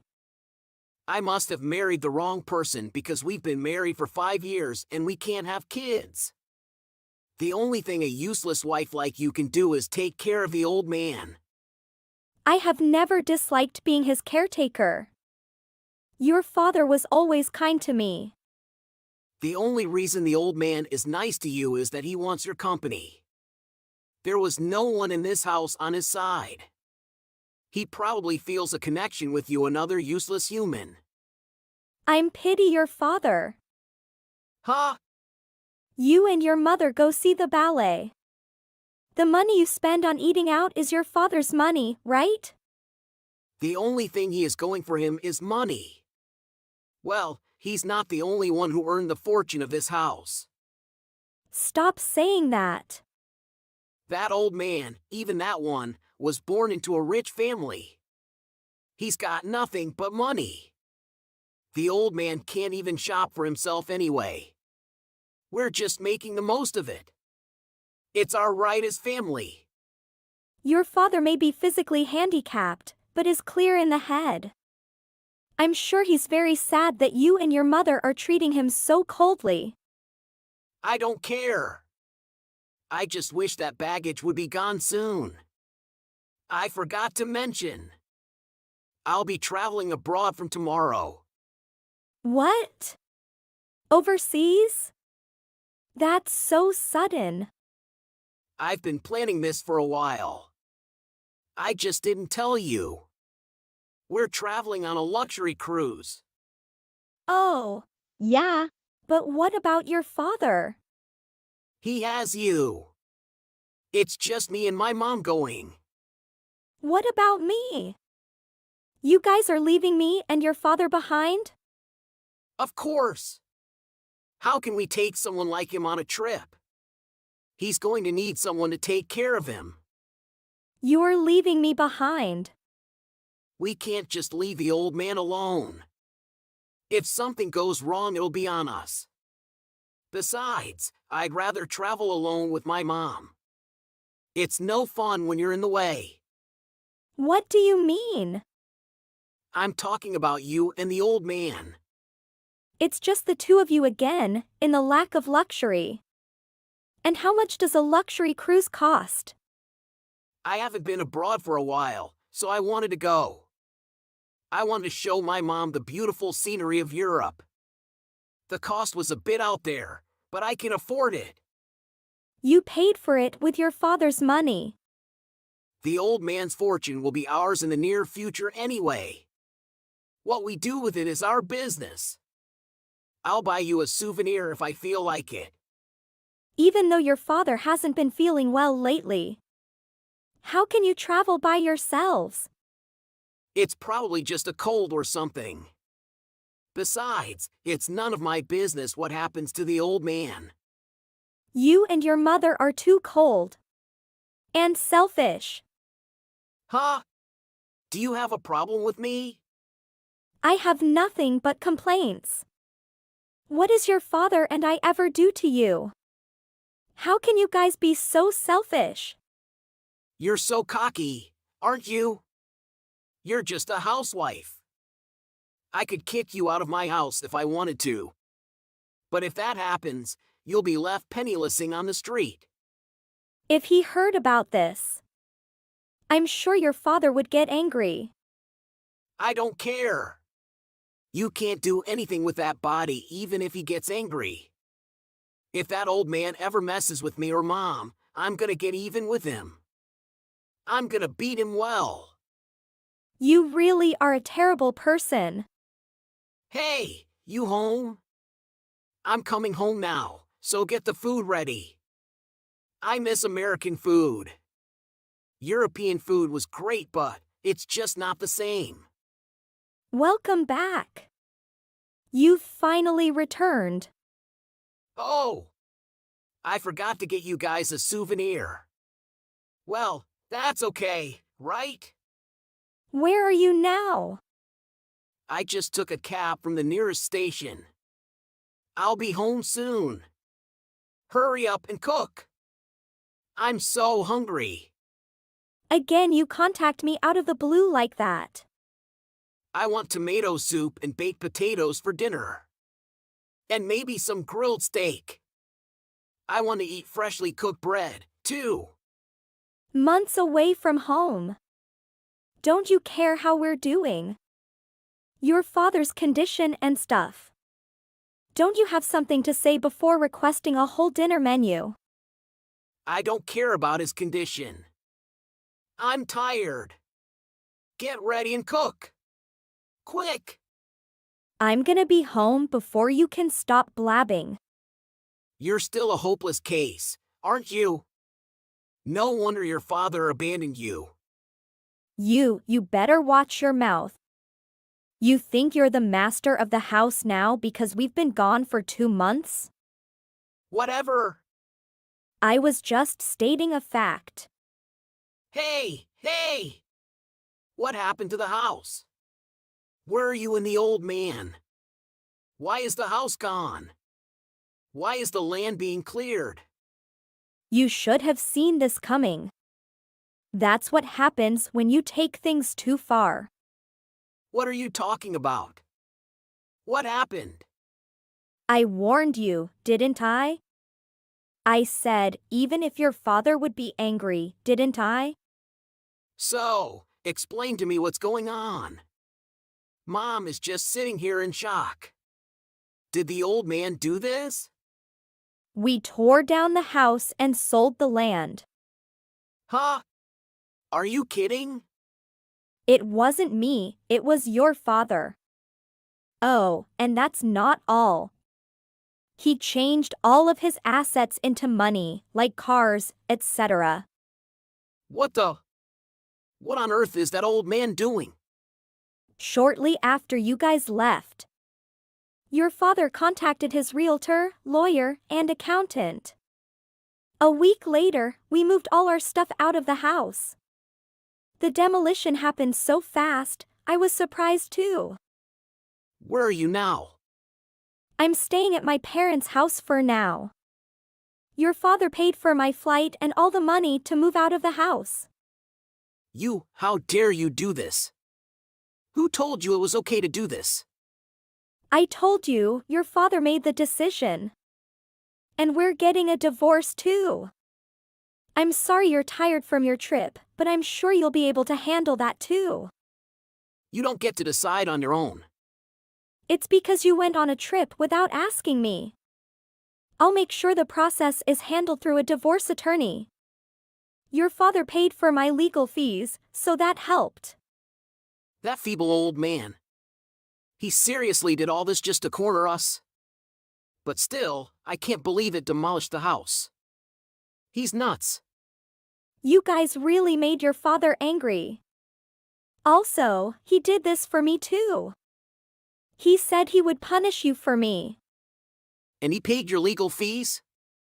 He even paid for your move? He said if I were getting a divorce, he would work with me to make it as favorable to me as possible. Like the property division and stuff. Also, your father is divorcing your mother. He said he had nothing to do with her anymore. Think of how my mom would feel. What is she supposed to do if she gets divorced at her age? You did the same thing to me. That was just a threat. I was never gonna dump you. This is all your own fault. No matter how coldly you treated him, your father never said a word. So you guys just went with it. You both took his kindness for granted. You're kidding me. We let him live with us, and he should thank us for it. Even after the old man became disabled, we still let him live with us. Why should he thank you guys for that? He was happier moving out of the house. If he stayed home, he would only be treated coldly by you and your mother. Shut up. Old people, they're happiest at home. You kept your father in the house because you were stingy with the money. It costs a lot to put him in a nursing home.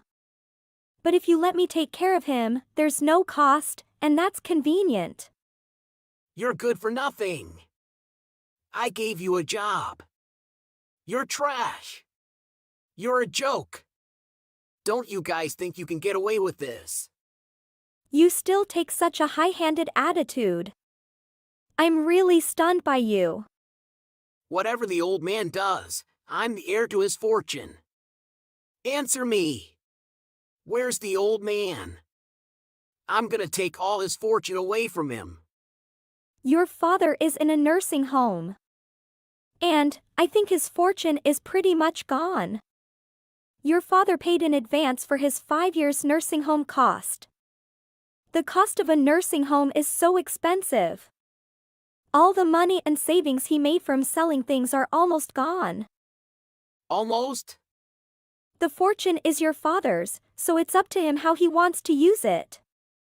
There's nothing you can do about it now. Unfortunately. I doubt there's any money for you to inherit. Because there is nothing left. Tell me where the old man is.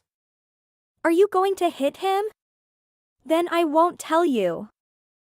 I've alerted the nursing home that his family may try to harm him. If you go visit, you'll probably be accompanied by security guard. Stop mocking me. You just did what we had to do to protect ourselves. How much longer are you going to keep up with that attitude? You should have a better understanding of the position you're in. Good morning. I'm sorry about last night. I got mad and said a lot of terrible things to you.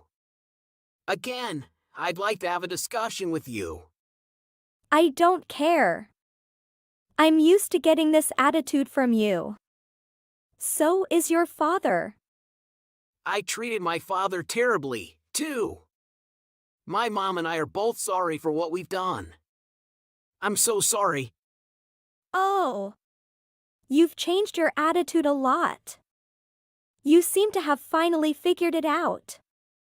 Our positions have been completely reversed. I just realized we were a little too selfish. Are you trying to win over me?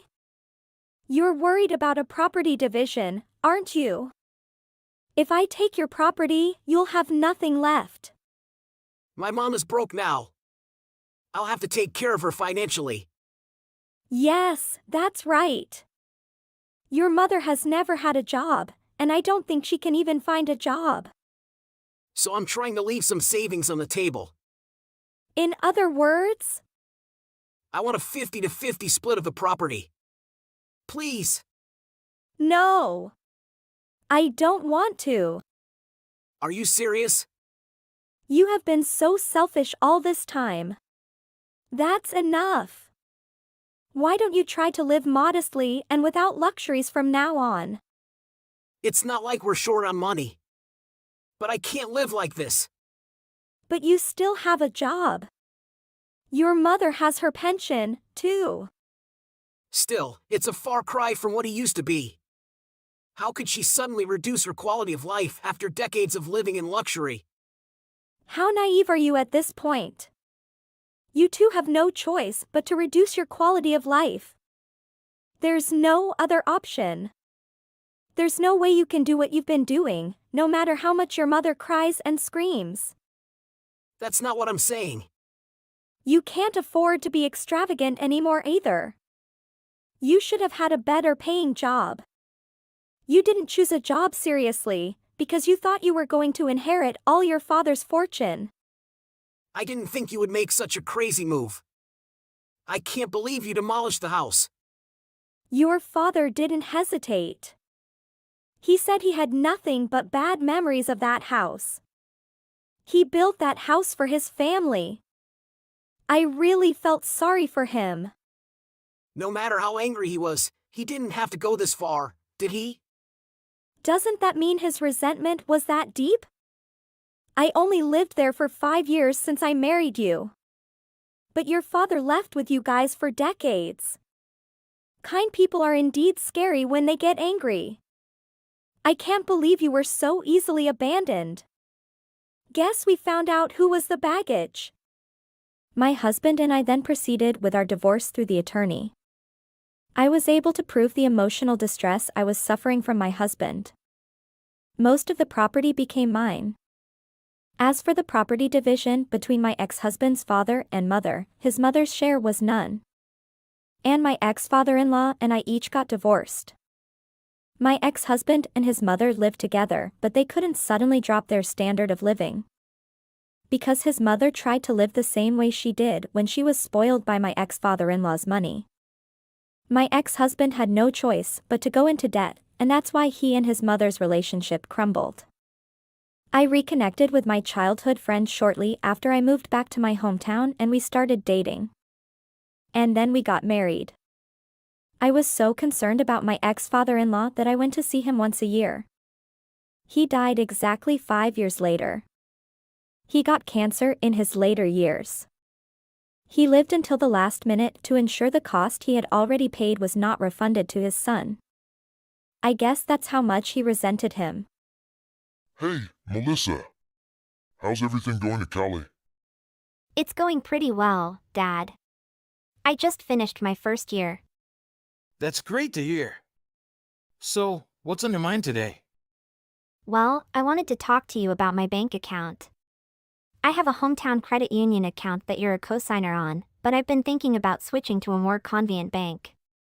Oh, really? What happened? Did something go wrong with your credit union account? No, not at all. I actually got a part-time job WHIE at school, and it made me realize that a different bank would be more convenient for me. I see. Well, do you want me to co-sign on the new ACC as well? Actually, I was thinking about handling the ACC on my way own. I would like more financial independence. But Melissa, I'm your dad. I just want to help you out and make sure everything is taken care of. I appreciate that, Dad.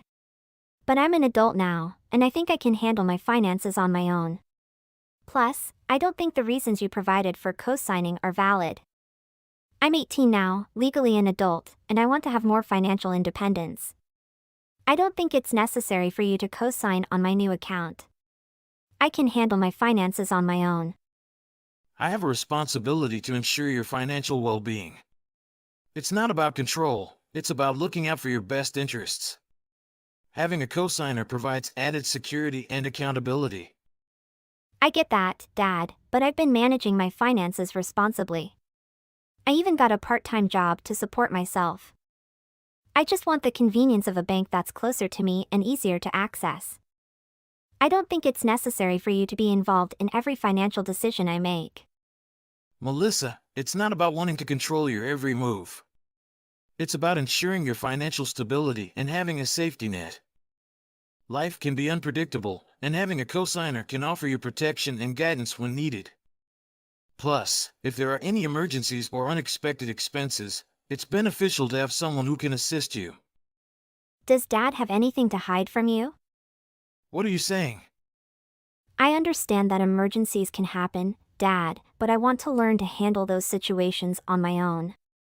I believe I'm capable of making responsible decisions and managing my own finances. Co-signing on a new account feels like a step backward in my journey towards independence. I want what's best for you, and sometimes that means taking a cautious approach. I'm not trying to hinder your independence. I'm trying to be there for you when you need support. Let's find a middle ground where we can ensure your independence while still having some security measures in place. Dad, I appreciate your concern, but I really want to explore the possibility of having my own account without a co-signer.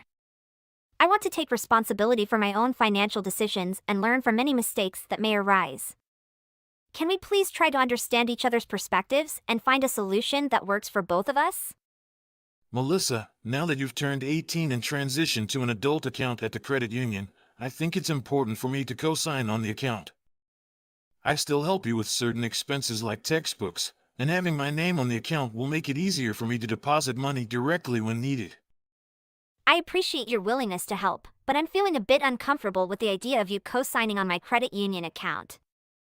I understand your reasons, but I also want to take more responsibility for managing my own finances and becoming independent. I understand your desire for independence, Melissa, but co-signing on your account is not about controlling your finances.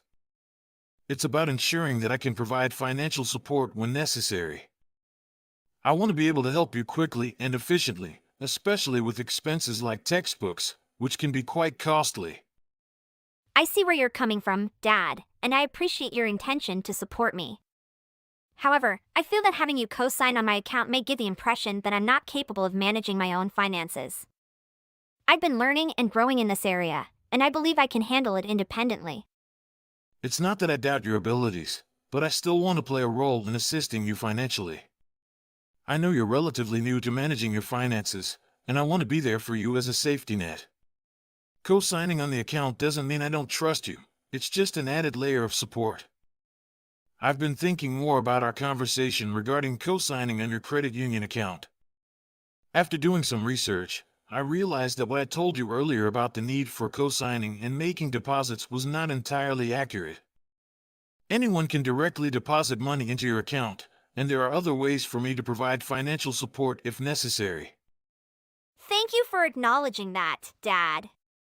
I also did some research and found that as a co-signer, you would have certain privileges such as the ability to withdraw money from my account and view my transaction history.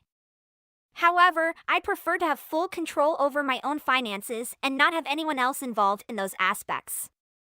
Okay, but just so you know, I was a little uncomfortable with the idea of you co-signing on my account at first.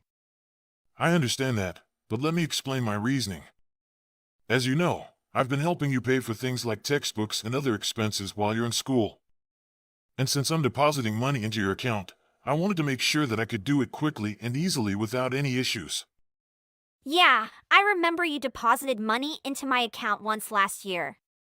I just want to make sure that you have everything you need to succeed in school and beyond. And having a solid financial foundation is a big part of that. Oh, really? What do you mean? It turns out that anyone can directly deposit money into your account, so there's no need for me to be a cosigner or make deposits on your behalf. I see. So what does being a cosigner actually allow you to do? As a cosigner, I would have access to view your transaction history and withdraw money from your account. Additionally, we would both share responsibility in case either of us is in a financial mess. I believe that having an account solely under my name will allow me to take full responsibility for my financial actions and decisions. It will also give me the freedom to manage my finances in a way that aligns with my goals and preferences. Actually, Dad, I appreciate the offer, but I really don't want your name linked to me financially at all. I'm trying to establish my own financial independence. What do you mean? I just want to help you out and make things easier for you. I know, and I appreciate that. But I want to be able to handle my finances on my own. Plus, I'm worried about the potential backlash if I suggest that I'm not financially independent. I understand where you're coming from, but I don't want you to struggle financially either. I used to make a lot more money than I do now, and your mom and I had to supplement our income by withdrawing from our retirement accounts. We're still doing okay, but it's tight. I appreciate your concern, Dad, but I'm actually doing okay financially too. I'm living with you guys over winter and summer breaks, but during the school year I have a part-time job and I'm managing my expenses pretty well. Listen, I wanted to talk to you about something important. We've been supporting you financially for a while now, but the truth is, we can't continue to do that indefinitely. At some point, the money will run out. I understand. And I don't want to be a financial burden on you either. That's good to hear. But there are also some privacy concerns that we need to address. As you know, your mother and I are strict and very religious.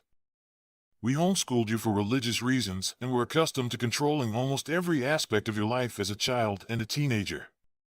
But now that you're an adult, we need to respect your privacy and autonomy. But I have to be honest with you. I don't feel comfortable living under your roof anymore.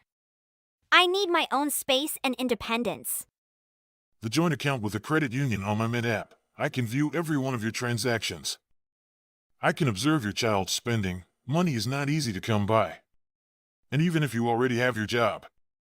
But if I watch you, you will learn how to use your money correctly.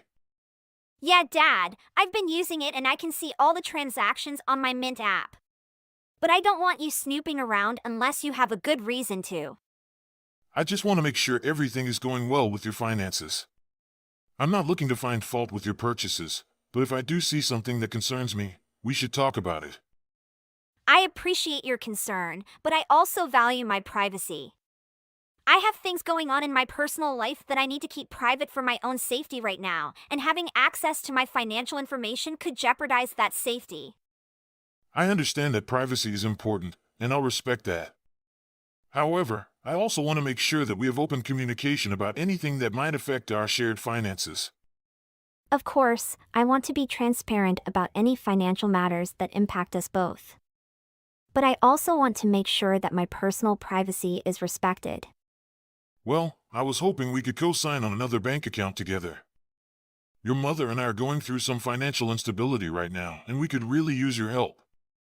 So this is what parents really mean when they want to share their children's accounts, right? Are you an adult and need help with family matters? I appreciate you coming to me for help, but I'm not sure if I'm comfortable co-signing on another account with you. Can you tell me more about why you need my help with this? It's just that we're struggling to make ends meet right now, and we need some extra support. Plus, having a joint account would make it easier to manage our finances and keep track of everything. I understand where you're coming from, but I've been thinking about my own financial situation lately, and I think it's time for me to start managing my own accounts separately from the family. What do you mean by that? We've always managed our finances as a family. I understand that, but I hope you can also understand where I'm coming from. Maybe we can work on finding a solution that works for both of us, like closing out the credit union account and setting up separate accounts for each of us. Let's stop this here and not discuss this further. Parents will continue to monitor their children's spending on the current credit card they are using. Dad! Dad, I just checked my account and found that all of my money is missing without any reason. And when I checked my debit card activity, I saw that you withdrew all the money without telling me. Why did you do that? Oh, that's just a normal thing, dear. I need your contribution to support our family.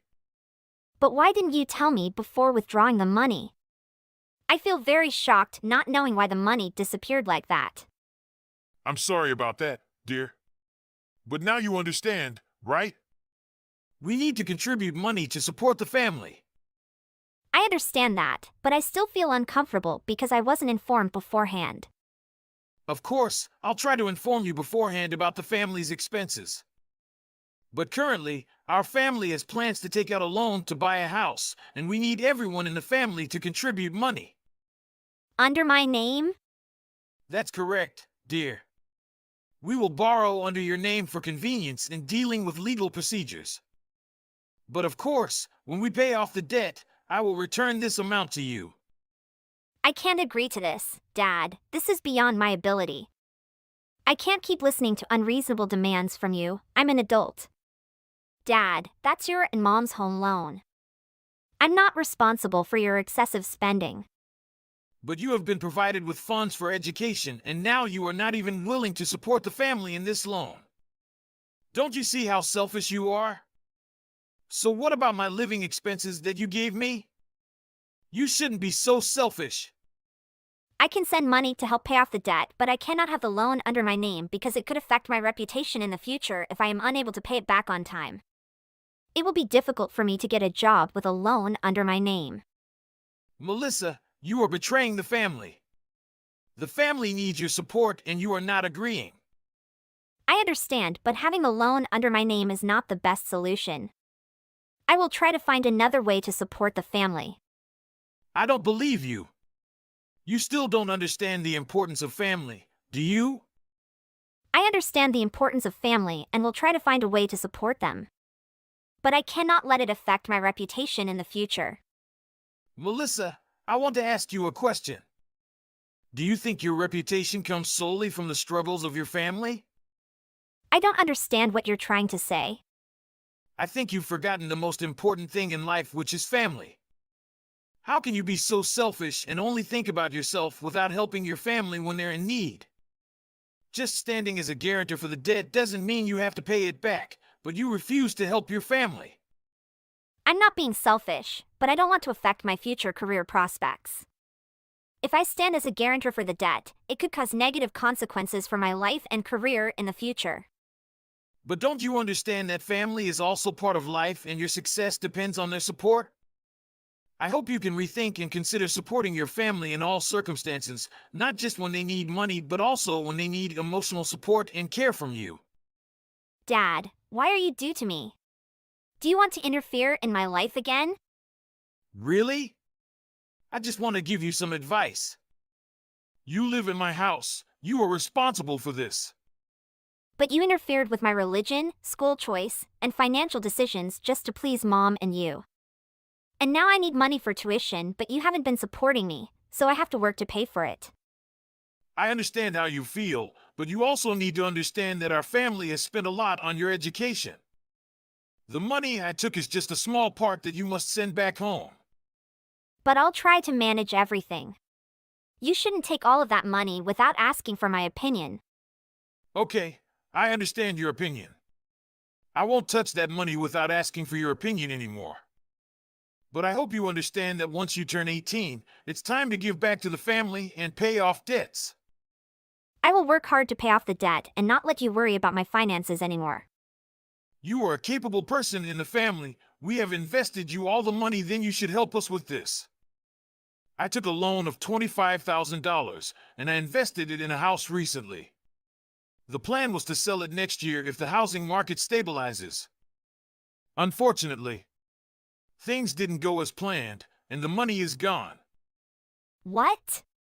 $25,000 is a significant amount.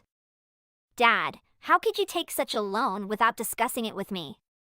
This goes beyond my financial capabilities, and I can't possibly help you repay such a large sum.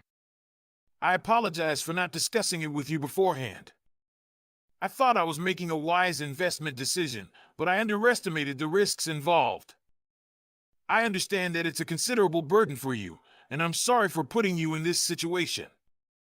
I have my own expenses and goals, and this unexpected debt will significantly impact my future plans.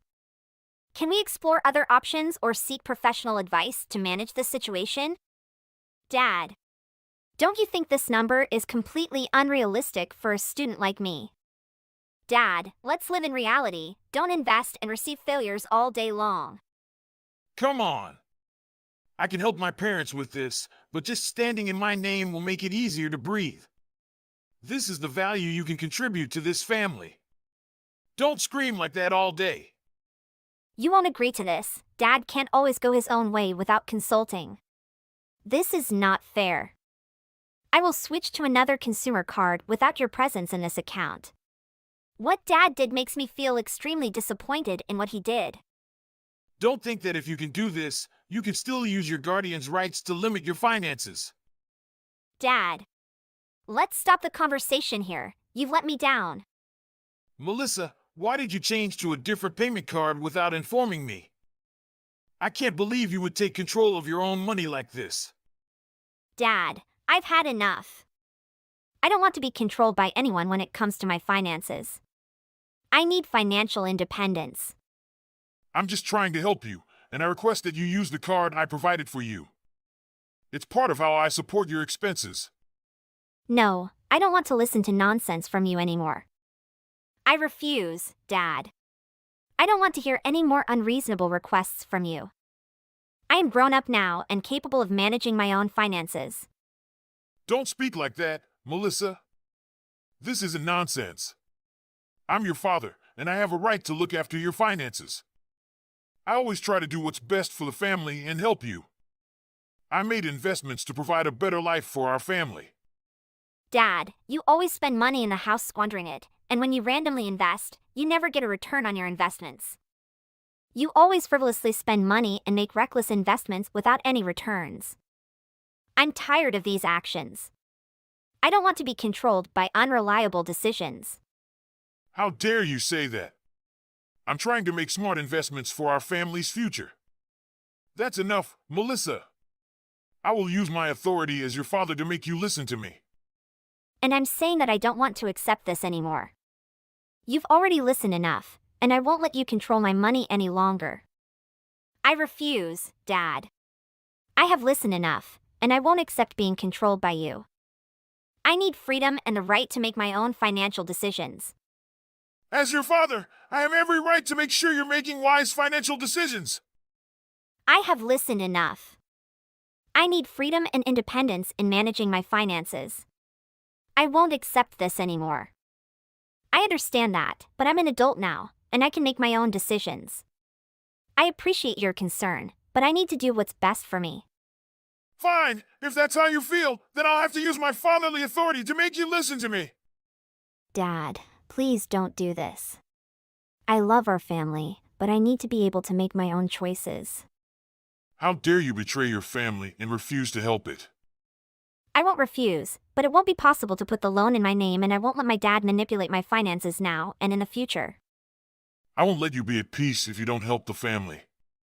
Dad, I don't want to hear this anymore, and I hope it doesn't ruin my future. You're being selfish, Melissa. We've done so much for you, and now it's your turn to contribute. It's not about being selfish, Dad. I want to focus on my own goals and aspirations. I can't be responsible for fixing all the family's financial issues. We sacrificed a lot for you, and we expect you to help us in return. It's your duty as a family member. I understand that you've made sacrifices, but I also have my own dreams and responsibilities. I can't carry the weight of everyone's financial burdens on my shoulders. Well, I won't stand for this, Melissa. You should prioritize the family's needs over your own desires. Dad, I'm not neglecting the family's needs, but I also need to take care of myself and build a stable future. I hope you can understand that. This is disappointing, Melissa. I thought I raised you to be more responsible and caring towards the family.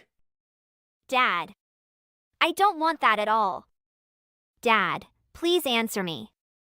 Dad didn't respond to all my messages. A week later, I got a notification about the debt attached, but I refused and they yelled at me a lot. Then my parents cut off all my school fees. Although it was a bit difficult at first, thanks to my friends, I overcame it.